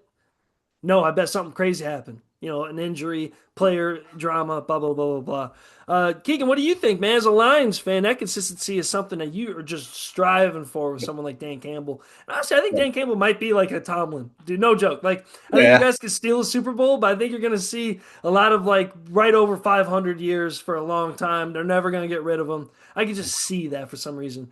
But what do you think? To Tomlin, top coach? Well, I'll just say this point real quick. The common NFL fan, like how you guys were kind of pointing out to, I feel like if you had to like guess, if you were just trying to make an educated guess on this right off the rip, you would think like somewhere around at least like the 50, like a common NFL fan would think that would be somewhere at least under the 50s right there. But dude, with TJ making that 35 quote right there, that there's only been 35 guys to win the Super Bowl ever. It's just so crazy to put that in perspective when you actually say that out loud and freaking to get the job done like that. It's such a crazy game to freaking do. And to have all those coaches that have done it before and there's only 35 that's been there to the dance, that's fucking crazy. But I kind of want to say, I argue he is, I almost want to say under top 10, but I think under top 15. I bet you he's like right there at 15 or something like that, man. I just could see that. If you're saying that 35, I feel like he's half better than most of those guys probably on that list. So I'm putting him right there around 15 if I had to guess. Does it hurt him? I'm asking you as a coach more, Yeah. like Coach Keegan here. Does it hurt him that he sustained something that was already sustainable but never built, and every time he tried to build something of his own, it didn't work? I Because that's two actually, different sides of coaching there. You know what I'm saying? no, I love that you bring that point up. I actually am going to argue the opposite. You know how hard it is to have a big standard and go live up to those expectations and maintain that, and to already have a veteran team that's basically done it with a different guy and have that expectation like, motherfucker, you better know how to coach us and get us there because that's our expectation. Don't get me wrong, it makes it easy because you got those guys, but at the same time, it's fucking a challenge, man. And I'll even say this, like, Tomlin is going to be one of the greatest fucking coaches of all time because of his winning percentage, man. Like him finding those gritty ways just still to get above 500 and stuff like that, or finding his ways to sneak into the playoffs all those years, that is such a huge credit. Like, it sucks why he has to get let go like this with the Steelers, because literally the Steelers have no fucking choice but to do this because he's been so fucking successful. You know how hard it's been to turn around and try to get a new coach and get that system just because he keeps being so fucking good. Like, that's such a big credit to him, and I don't think people have really weighed that. I think Tomlin's a great fucking coach, and I'll just make this last point. I want him to take this year off, get away from football like you want to do and all that. But dude, I know you love the game. Come back and coach somewhere else just for a little bit more, because I think you still got a little bit more in you. But you decide that after taking a year off. If you also want to come to commentary, I bet you'll fucking be a great sports analyst. I can't wait to fucking see you on TV. But God, man, one of the greatest coaches of all time, Mike Tomlin. Freaking great defensive coach. He wins a Super Bowl somewhere else, you'd have to move him already up to the top 5. Also, Yeah. before I get to Clark, I just hit me. What's up with PA people in that area? Like you're mad at Tomlin for holding a standard. I know Franklin couldn't win a lot of big games, but you got mad at him for making you relevant again. Yeah. Like, what's up with Pennsylvania being like, oh, we're winning a bunch, but it's not enough? Like, it's like, what the fuck, dude? I'm never satisfied. I mean, As Michael Michaels. I mean, Dan Lanning, when does he get his kind of hot seat with the Franklin thing? But he won't. You know what I'm saying? It's just like, it's an interesting dynamic with that type of shit. Clark, what do you think? As a Browns guy, I mean, and especially as a Browns guy the way you are, you probably hold Tomlin up in higher regards than most Browns fans probably do. Oh yeah, I think he's a great coach. I think that top 20, 25 area is a perfect fit for him. Like you said, you have to sit down, make a list, cross names off to really get a good key figure of where he would sit. But I talked to my brother-in-law a lot about the game. He was there, and he said, especially these last few years, because the Rooneys do control so much, and for the way Tomlin coaches, he's a great coach, but he's also, didn't have the good coordinators to help him. And it's funny that Keegan, we kind of talked about Dan Campbell as well, because I think they're actually very similar in a way. They're a very great head figure. Like Harbaugh's another one that's why I think Campbell struggled a little bit this year. Didn't have, he lost his OC in DC his last 2 years. Like he needed those pieces around him, and with him leading the charge, the team could be very successful. Look at some of the teams Pittsburgh had, and people forget too, dude. He was in the same conference as fucking Peyton Manning and Tom Brady for a long fucking time, and they made a lot of careers not look nearly as good. You put him, and in a different time period, those teams, he probably has 3 Super Bowls. You put Big Ben, Antonio Brown, and Le'Veon Bell on a team right now, they're gonna be tough to fucking beat. So no, I And think a listen lot. to those personalities you just said too. Sorry, I just want to make Absolutely. that No, point. that's Like, another you're great dealing with point. all those crazy Yeah. personalities and still making them fucking good. That's Yeah, crazy. those guys went other places and went off the fucking edge. Le'Veon Bell was really never relevant again. Antonio Brown lost his fucking mind. And all this shit happened with Big Ben. There's a lot of shit that went on that we probably don't even know about that he controlled behind the scenes. Like I've heard stories like of interviews and shit. Like some of those guys that had defense back in the day, like Joey Porter, were fucking crazy. They did fucking wild shit all the time, but he was the tape that held that whole team together. And like I said, it sucks. I love that keep on the point. It sucks that because he was so successful that he almost got fired because they couldn't win the big one, and there's a few times they were right there they should have won. But I think he's a damn good coach. I think he'll be, like I said, I think he'll be great on TV. He's funny as fuck. I like listening to him. He's personable. And I would like to see what he does on another team down the road somewhere. Maybe a team that's got already kind of the same situation that Pittsburgh kind of already established. Maybe a disgruntled thing with his coach. Like I think it'd have been awesome to see him go to fucking Baltimore right now, a team that's already kind of set in place. I know that would have never happened, but I would have loved to see him somewhere like there and see what he could do. Same Hell with yeah. Lamar and all those guys. And I was before I get to Eric, I put Eric kind of last because I knew he'd be the only one maybe to like have like not like disagreement stories. He knows Tomlin's good, but he also is realistic about Tomlin's situation.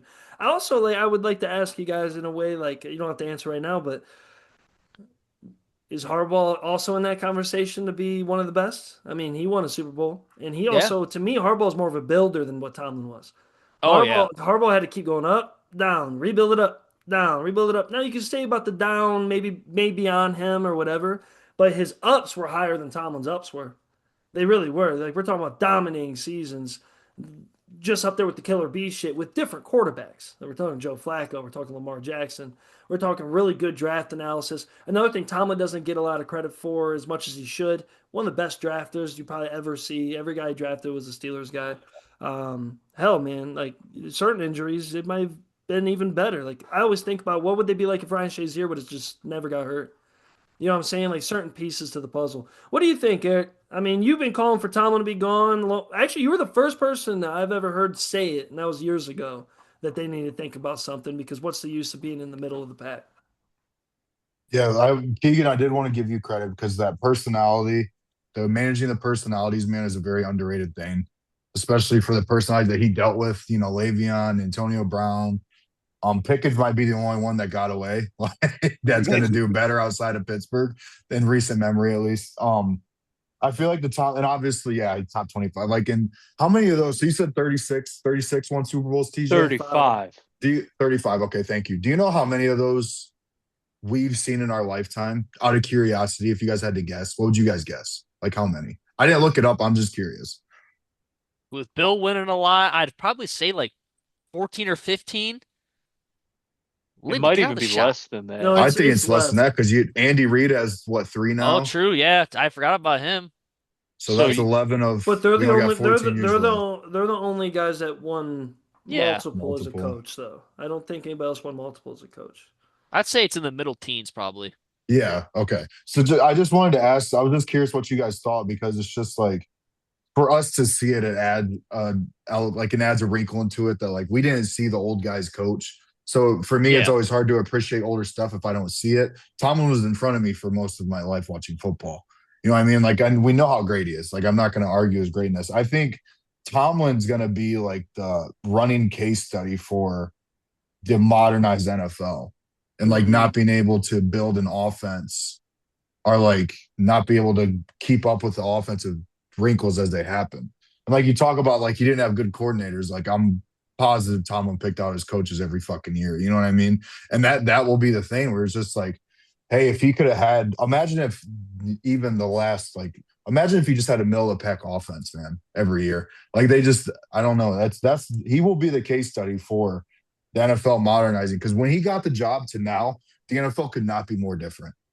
You know what I mean? Like it's so different. It's so different the way it's built, the way teams are built, how young everybody is now, like how young the coaches are now. And yeah, like I'm not taking a victory lap on Tomlin. Obviously he's a great coach. I think it'd be if he did take a job immediately, I think it'd be really fun to see him go to a team who's got a little bit of established offense already and him work with that because I know he could build a defense from the ground up in probably 2 years and have him playing well. And Yeah. like he's a genius. I do hope he does TV because it'll be so much fun to watch on the TV stuff. And I hope like someone like Amazon goes and gets him. Like that'd be really good for the Amazon telecast to be like have Mike Tomlin do your games for a year. Like I don't want him on I don't want him on a like TV show every day. Like I don't want that. I want him color commentating games. Like that's what I want. I do if he's on Pat. If Okay, Pat gets him, that'd be bro, with fun. their Pittsburgh background, if Yeah. Pat pays him and gets him to replace McCarthy, like that would be electric, dude. And let him do whatever he wants. He doesn't have to travel like that or do crazy shit. So I'm Yeah. not gonna lie, boys. I just pulled up the wiki, and there's more Super Bowl winning coaches in our lifetime than I thought. So starting from the year 2000 in order by year, we got Dick Vermeil, Brian Billick, Bill Belichick, John Gruden, Belichick, Cower, Dungy, Tom Coughlin, Mike Tomlin, Sean Payton, Mike McCarthy, Tom Coughlin, John Harbaugh, Pete Carroll, Belichick, Gary Kubiak, Belichick, Doug Peterson, Belichick, Andy Reid, Bruce Arians, Sean McVay, Andy Reid, Sirianni. And Okay, tell so me again how Belichick ain't the fucking GOAT, dude. Shut the fuck up. That got me hyped, bro. People if talk I all that shit counted about Bill. if I counted right, that's 21 different coaches since Damn. 2001 a Super Bowl. Did I count that right? Well, I Yeah, mean and I'm that probably that off, that, ain't I? that kind of makes sense because yeah, I think the '70s, they were ran by the Steelers and the Cowboys, so that's Landry and Knowles winning Super Bowls back to back to back back. Bill Walsh handled his own, so that's four. There's a lot of When did repeats. I feel like back in the day than there were modern. Now that you and think when did about they it, change the name to the Super Bowl? rather than the chance because that would be 1967. Okay, yeah, so that's far away. That's really far away. I always forget how Damn. late they did that. I didn't know how early or late they did that. Wait a sec. The Jets in 1969 had a coach named Weeb Eubank. Oh yeah, dude. That's And fucking do your elite. research. Do your research about the mafia involved with them boys. That shit was rigged out the ass. There's a reason why Broadway Joe was able to guarantee that victory. Look, man, I don't want to hate on the old days, bro, because those are the pioneers and the pillars Oh, of I the love game that. we That's why love. I love those But stories. you can't tell me fucking Mike Tomlin had an easier life than Hank Stram. Like Hank Stram was on the sidelines in a fucking wool suit. The quarterback was smoking cigarettes. Len Dawson was smoking and drinking at halftime. You wrote a contract on notebook paper. You had a typewriter send a fucking telegram to your wide receiver, tell him the game's tomorrow. Like Mike Tomlin in the modern era with media and all that shit, man, I give the modern guys a lot of credit as well. Oh yeah, and also think about Tomlin back in the day. Like he would have loved to deal with some dude that's just, drunk at practice and like he would have handled that like to the moon. You know what I'm saying? But also like without schemes and stuff, could you motivate men enough? And I think Tomlin. I think that's like something that doesn't get talked What about. made it easier is back in the day you could drink with them. Oh yeah. But like can coaches now like say like a nerd like Kyle Shanahan. He wouldn't be that successful back in the day. Sure, would his offenses be electric and game changing? But can you imagine him trying to tell like the guys that the O line defense and stuff back then, like, hey guys, so today we're gonna do this. No, you gotta motivate men. Like you need someone like John Madden who's like "Rah, rah, rah," just yelling out fucking like a gorilla, and they all fucking got in line and listened to the ass. I just got back from the war. Hey, bro, Fuck you. fucking Imagine Mike McDaniel coaching Deacon Jones. It's like, listen, Deacon, listen here. He's hitting his vape. I also vice versa. I think guys like if you ever when I was a kid, I was obsessed with the Green Bay playbook. Like that was like a book they sold back in the day, like when Green Bay was like big in the press, like old school Notre Dame type shit. And dude, if you actually see what Lombardi was up to, man, I think he would have had a heyday today. You know what I mean? I think he's like, oh, we're doing way more than the. Let me see the book that he probably has a book out there they never got to use. You know what I'm saying? Of ideas that he thought were like, this is like flying car shit, reverses and stuff. They'll never do that. And then like, oh, you guys do that? Oh, here's dust it off. Here's this fucking thing. This is what I thought was cooking up, dude. We're gonna do a triple reverse pass, bitch. What are you talking about? Because you gotta think those are the same guys that were thinking of overhead passes when it was like absurd. No one ever did that. Can you imagine like the first time The coaching meetings were nuts, dude. What if we threw a screen pass to the center? And it's like, yeah, well, okay. And like you used everybody. Like, Big Joe that plays on the D line? Yeah. What if we gave him the ball? Like that's what they did. They're like, oh, I heard in World War II he was the fastest guy in his battalion. I think we need to fucking throw it to him. Like, dude, shout out to the boys. Shout out Tomlin. Honestly, Harbaugh or Tomlin, that'll be a good pick for later. I also wrote down we'll do a top 10 coaches thing this offseason. That'd be cool. I also like to do a fantasy draft on the board. No, like just all of us get to go round for round and get our team with our coaches. That'd be electric. So as we wrap up, the NFL is going to stay cooking. We'll have more to talk about, more to keep pushing. All right, here's the anticlimactic end to a wonderful college football year. We're all invested. We're also all tired. I also am very intrigued of what's going to happen. I think Indiana-Miami makes college football very healthy, regardless of my personal views of certain things. Football's never been healthier in a way. They have to fix the ticket price thing in the United States for everything. I don't get it.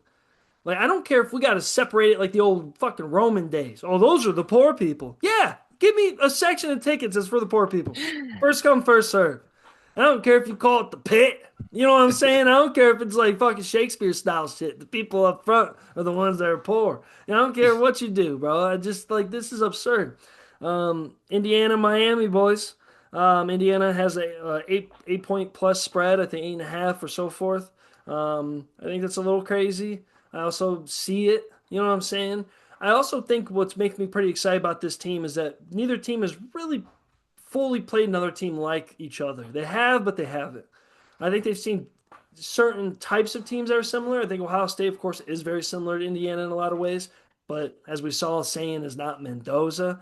Also, can Indiana's offensive line that's been kicking ass kick ass against probably arguably the best front seven in football left in football? Can Bain get to Mendoza? Can they rattle him? Can they pick apart a little bit? I think can they pick apart a little bit of what OSU did to him in the Big Ten championship game? Can they make it close?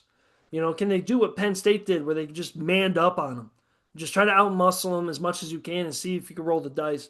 As we saw Mendoza, you don't want him having the ball with 2 minutes left. That's for damn sure. Probably the most clutch quarterback I've damn near ever seen when it comes to just never making mistakes in a certain way.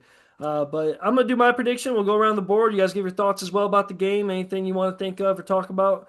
I genuinely believe this is Indiana's year. I just do. Am I ready for the backlash of them winning? No. Am I ready for the backlash of Miami winning it? No. No. I think both franchises don't deserve shit. They don't. Oh, Indiana, man, they deserve all this. I'm like, well, honestly, if you're losing that much, I think it means you don't deserve it. Like, you know what I'm saying? Like, if you lead the country, you're second in the country. Oh, thank God you got a good coach just in time to not be first in the country in losses anymore. That fucking was smooth. I just don't want to deal with it. I don't want to deal with the fake Indiana fans. I don't want to deal with Miami acting like they're blue bloods barking to the moon. I don't want to do it. I don't want to do it. I did see a really cool edit though of Carson Beck though of they were showing Lane Kiffin when he was reacting to his NIL deal, and he goes, "Oh, did you see how he played against us?" And then boom, it hit the edit with Kodak music with him slinging the ball. I was like, "Oh, that's nasty, bro. That's nasty." But Kurt Signetti, Crystal Ball, I think he's awesome as a meathead. I think he's an idiot. I think people, if you really look at his coach record, the guy's a fucking dumb nut, bro. That dude's a dumb nut. That's the word for him for this pod. Dumb nut. That's what my cousin calls everybody. He's real little. But he's a dumb nut, dude. He's got a point. And Sig Newton, he's gonna, Sig Newton. I don't even know where that fucking came from. I put Fig Newton with That's his Sig new Newton. name. That's his new name now, Sig Newton. I love that one. Woo! He's gonna be looking at the camera like the motherfucker from Incredibles, and he's gonna win the game. That's all I gotta say. That's hilarious. Keegan, what do you fucking think? Yeah, it's Indiana's year, man. I think they're gonna win it. I don't think Miami has enough firepower to handle them, dude. I think they're just with all the older guys they got on that team, they're just coached too well, and that up front, they're gonna kill at the line of scrimmage, offensively and defensively. I don't see them being stopped. I really don't. Which it's kind of funny because I was after Indiana whooped our ass. I freaking was kind of like almost rooting for Miami to maybe upset them, but I just don't see it happening. I really don't. And as an Oregon fan, might as well keep losing against national championship. You know what? I'll say this too, since you made that point at the end there, Jack. I'd rather listen to Indiana fans like brag and have this year than fucking Miami fans, dude. I could not handle Miami Hurricane fans. Fucking yeah, that's crazy. Yeah, it's a lose-lose, bro. In my opinion, it is. Notre Dame fan, it is. Best team in Indiana. Oh my god. Do you have a Disney movie? Oh yeah, you have Hoosiers. It's a basketball movie. Anyways, no, I see that, bro. I do. Did you guys see the difference of that tackle Miami has compared to the offensive tackle for Indiana? Holy shit, boy! Miami got some big ass. They got big dudes all over the fucking place, dog. That tight end guy is a fucking monster. I don't even know the guy's name. He's huge. And it's gonna be a battle of older guys against younger guys. Miami probably has the best set of young guys you'll ever see. Fastest motherfuckers ever. So I think that one kid's supposed to be in high school. You know what I'm saying? Like that one cat they have. Eric, what do you think, man? Yeah. Eric, so I do want to push back on the age thing again a little bit because we can't sit here and act like fucking Carson Beck wasn't in CJ Stroud's high school fucking recruiting class. Like this motherfucker hasn't been twiddling his dick in college for 8 years now. But that's not a good thing, though. You know what I'm saying? To me, it's not a good thing. I just see Miami making fun of Indiana players being older, like they don't got a QB that CJ Stroud's going to do a contract year next year, bro. They're the same age. And then Carson Beck are the same age. I think it being a home game for Miami adds a really fun wrinkle. Like maybe it's not a fun wrinkle. I don't know. The way that works out is really fucking wild. But yeah, I'm gonna go Indiana. I trust Mendoza more than I'm high on Mendoza. You guys know this by now, but I trust him more in Carson Beck. Like even against Ole Miss, if Ole Miss could have got defenders could have caught the ball, that game would have been over and Ole Miss would have won. Like Carson Beck did, and so did Chambliss in that game too. To be fair, but he's going to give you opportunities to capitalize and stay in the game. And I think Indiana's too experienced, coached too well to not let those opportunities fall in the lap. They're going to take them. And I just like I said, I trust Mendoza more than Beck. I do think outside of Mendoza, the best two players on the field are on Miami's team, and that tackle and Ruben Bain. I always forget that. I can't. Francis something as a Mauigoa. tackles. Thank you. I didn't know how to pronounce that. I didn't want to try, but yeah, I think him and Ruben Bain are probably the best two players on the field outside of Mendoza. So if they beat him up front, I could see like that would have to how it'd be done. Ruben Bain and that other defensive tackle just have to be killing them. But yeah, I'm going Indiana, man. So you brought it up in the text. So home field advantage, I think so in a way, but also I'll check this. I don't think it's always healthy to be completely in your normal comfort zone to lead up to what's going to be your biggest game of your life. I think Mhm. there's a type of mentality when you have to take the plane with the team, travel with the team, stay in the hotel with the team, have team dinner with the team. You're not able to go anywhere. You don't get to see a bunch of friends because it'll be too chaotic to try to. If you're sitting at home with all those celebrities coming in, all the NIL love that you got, all the money you got mixed with everything else, all the distractions going on, you don't really get to do whatever. I'm guessing if Miami's smart, they're trying to put a team into a hotel, try to keep everything normal as much as possible for the big moment. But also, like, man, I think Miami's like the last school ever that could use that as a home field advantage. I think sure, I'm not trying to play in the culture too much of like they're not as rough as they used to be. They don't have a bunch of NCAA scandals over their head for once. Miami's Miami, bro. It's still Miami. But Like it's exactly like those boys, like you know what this I'm shit ain't saying? Like, Dallas, Texas. You know what yeah, I mean? Like this is like fucking Miami.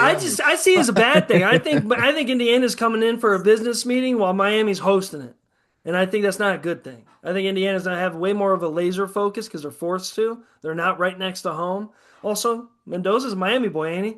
Like Yeah. he gets to play in front of the whole family. But I don't know. That's my only thing I was gonna text you on was just like, man, like Mhm. I just think they're kind of I don't know. I just don't think it's good. Not with these kids. They're all kids. Now, if it was a grown man team, like reverse the ages kind of thing, like I would be better. But Be preparing for an ass whooping. Yeah. we're talking about 18-year-olds that are like, oh, we get to just kick back and then go play a national title. That's crazy. What do you think? What do you think? We'll go to Clark then TJ. I don't know if Clark gave his opinion yet. I can't really remember.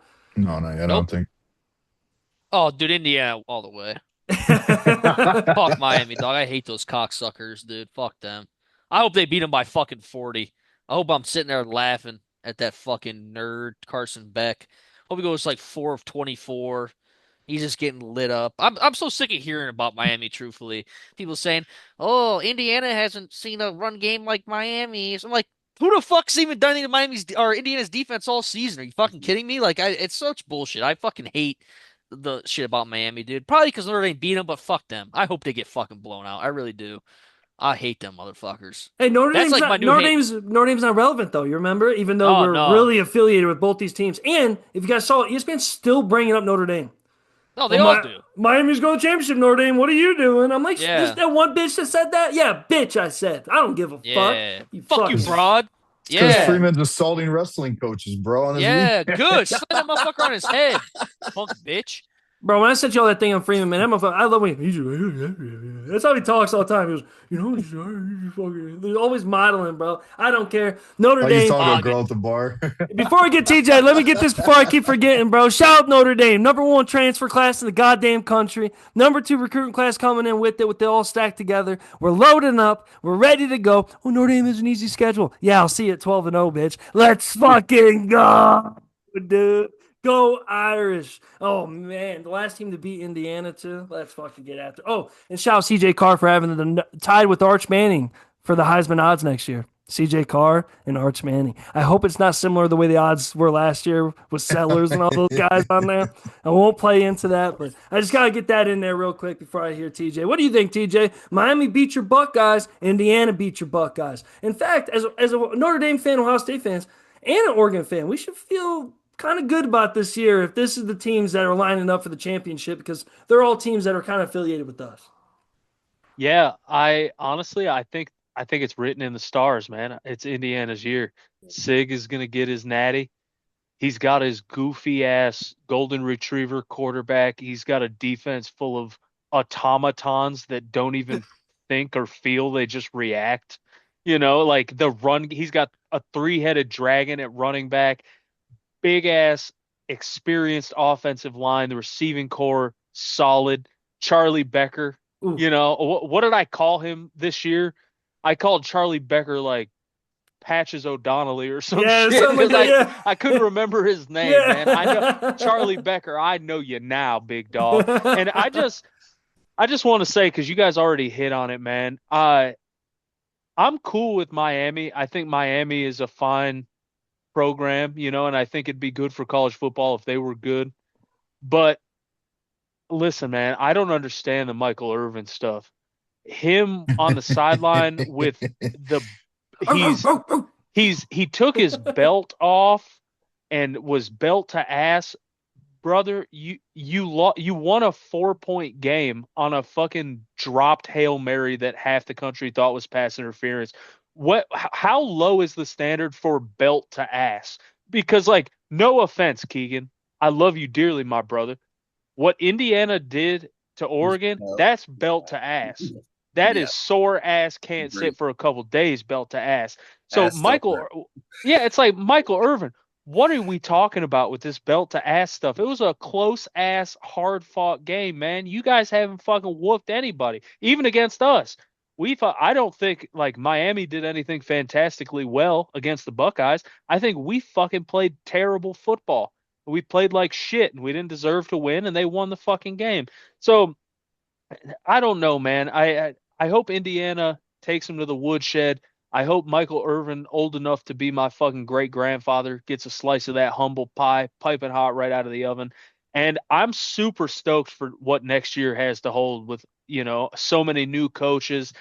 And if Indiana's returning champs, man, I'm excited to see what happens there too. I'll say this. I know they got a good transfer class coming in. This is gonna be it. Sorry, Sig. There's too much shit going on, and it's the way college football works. We thought Kirby Smart would have five by now. You know what I mean? After his back to back, shit, you gotta have your right team. I think Mendoza's your right guy, like TJ said. And there's no hate on that. That's how things happen. That's how you win this shit, right? You gotta have all the pieces come together. And I'm not just trying to be a hater. I'm like, things just don't change like this. Like you could be good right now, great. Like whatever, you were great last year, great, cool. Just keep it up. Like that's like the way I see it is like when you're part of the rat race, like welcome to the rat race. That's cool, but it is a race still. Like this is a Ohio State fan, guys. Keegan knows this is an Oregon fan. I know this is a Notre Dame fan. When you're in that group of that 12 teams, 14, 15 teams, that every year, year in, year out, you have a chance. You not only tell yourself, you just do. You just gotta make sure you don't make mistakes. You got to make sure your schedule lines up the right way, injuries line up the right way. Well, welcome to the dance, Indiana. I think that's where I'm getting mad at people. They're like thinking Indiana's separating themselves so much because I think they kind of got that Nick Saban syndrome. Like, I don't think we're going to see that Alabama shit ever again. I think we're Well, going to see some dominant I teams. You just ain't going to see that shit again. I thought of you, Jack, because I remember you saying like you said I hate this time in college football around like the selection committee and everybody gives their opinions and it's all nonsense. For me, I hate this fucking time and I hate how the fans are about this shit because like it's I don't know how else to say it. It's a bunch of motherfuckers that never won nothing talking about winners. And do you have any idea? I've never fucking won anything in my life. And I will pay respect because it is so fucking hard to win. It is so fucking hard to win.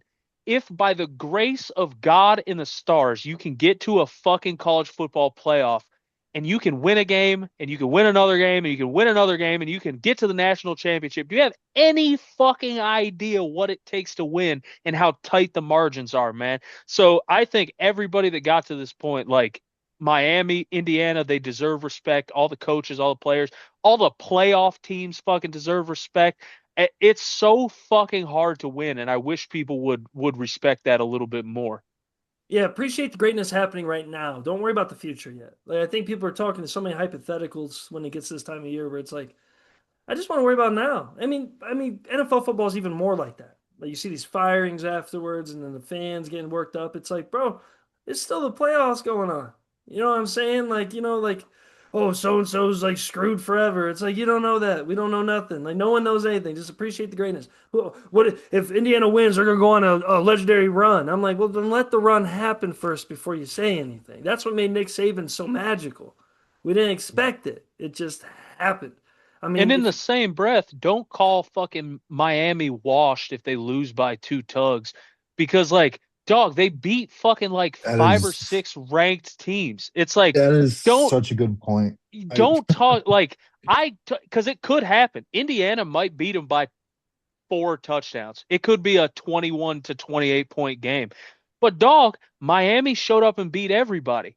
So mm, no matter what way you spin it, they fucking deserve to be there. So I just don't like the twisting of the narrative and the hee hee ha ha like caught you with your pants down shit with college football.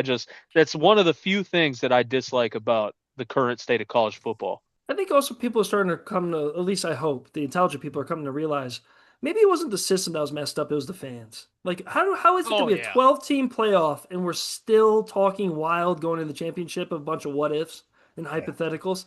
I'm like, guys, we can't get any more clear than this. Even if Miami wasn't better than Ohio State, or even whatever you want to say, sure, who cares? They all played the games. Like we got to see 12 teams go at it, and there's two left. Like to me, that's greatness. I don't care who is, even if I hate these two fucking teams.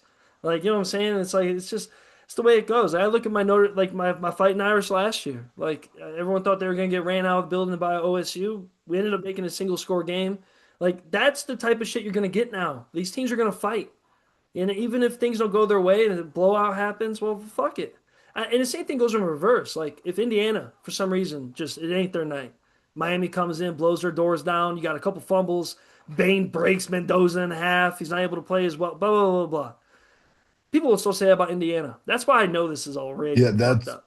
that's what I was gonna say is like now with the current like the way the landscape, the way people talk about it, it's like you're always one loss away from being a fraud, which is the stupidest It is fucking thing fucking ever. bullshit. And 100%. like it's so stupid. It's so stupid. Like people call, I don't know. It's just like if Miami gets killed in this natty, people are gonna call them frauds. And it's just gonna be like, dude, they weren't frauds. They won 3 fucking good games to get there. Like they beat 3 good teams to get to that point.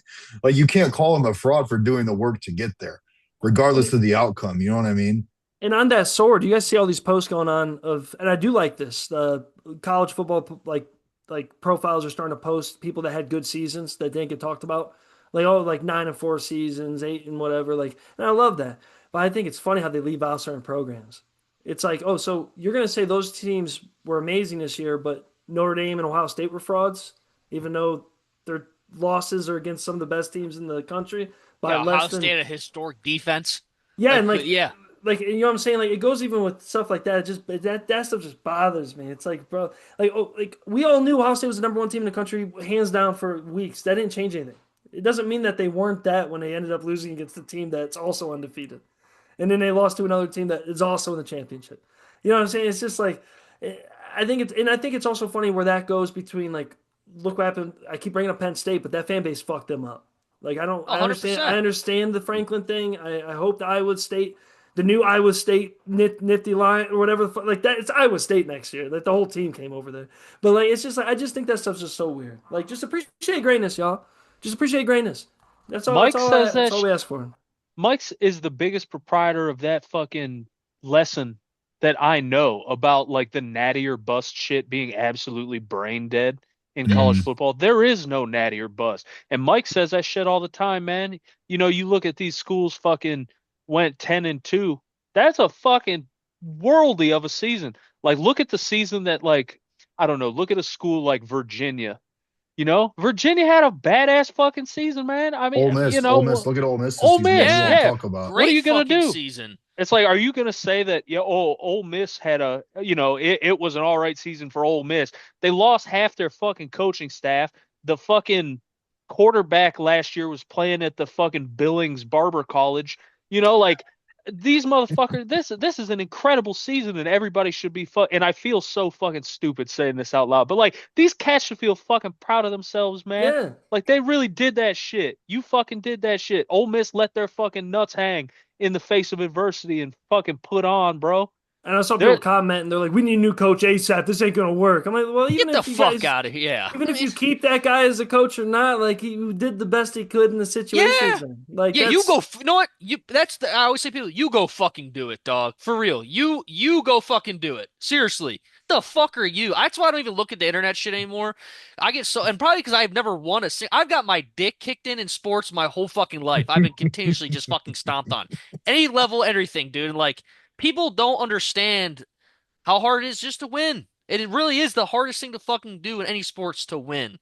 And especially college football nowadays, it's fucking hard to do. I don't know. I'm fucking sick of. That's why I don't go on social media, dude. And like, I don't even get into it with people because like I said, I got banned from fucking college football subreddit in 7 hours after Notre Dame didn't make the playoffs. I was banned fucking instantly because I freak out on people. People are so fucking stupid. I can't take it, man. They say, oh, well, Ole Miss has to get another coach. Brother, if Pete Golding was good enough for Nick Saban, Pete Golding is good enough for me. What are you talking about? Yeah. It's like fucking read the room, you guys. I don't know. We could go about this shit forever. It just shifts so fast. I mean, I'll end it with Ryan Day. He's the perfect one too. Where like he's supposed to be fired. He's gonna go on a dynasty. Yeah. He'll never win a big one again. Like that all happened in less than 18 months. Like, look how nice we're being in the most random college football teams right now. You can tell we got one college game left, and we all know, and we're all sad as fuck the season's over. Yeah. We are in shambles right now. Yeah. This podcast has never been this soft for all these fucking teams we're talking about.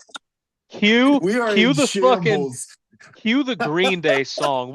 Another turning point, a fork stuck in the road. Let's go. Cue the slideshow, boys. Cue the fucking slideshow. Well, fuck it. You know what? I'll end it with this, Eric. For all of you that fucking did think you had a great season, what's ever going to come is going to come. Also, just enjoy the greatness. You had a great season. Cool. You're not part of the 15 teams that are in this shit. This is just poverty levels here. I will say that. As much as Ole Miss did have a great year, cool. You didn't go undefeated, and it still was your best year in history. Poverty shit. Like, you guys got to remember, like, just stay humble, understand the greatness will come, and understand that you're not part of you're just not part of the 8 teams that are going to do it next year.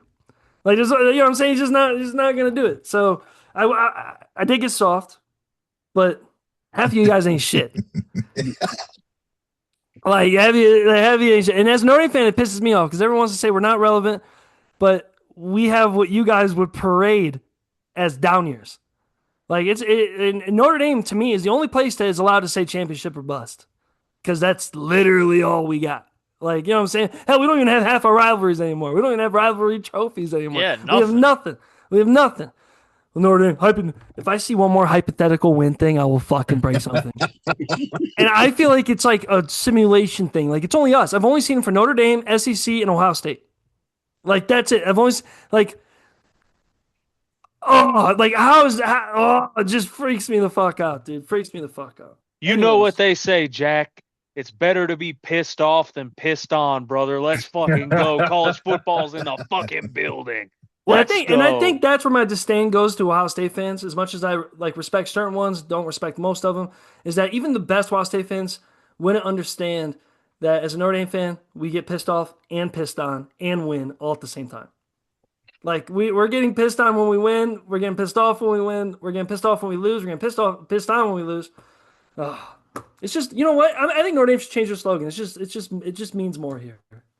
You know what I'm saying? It just means more in shitty, gray, ghetto South Bend.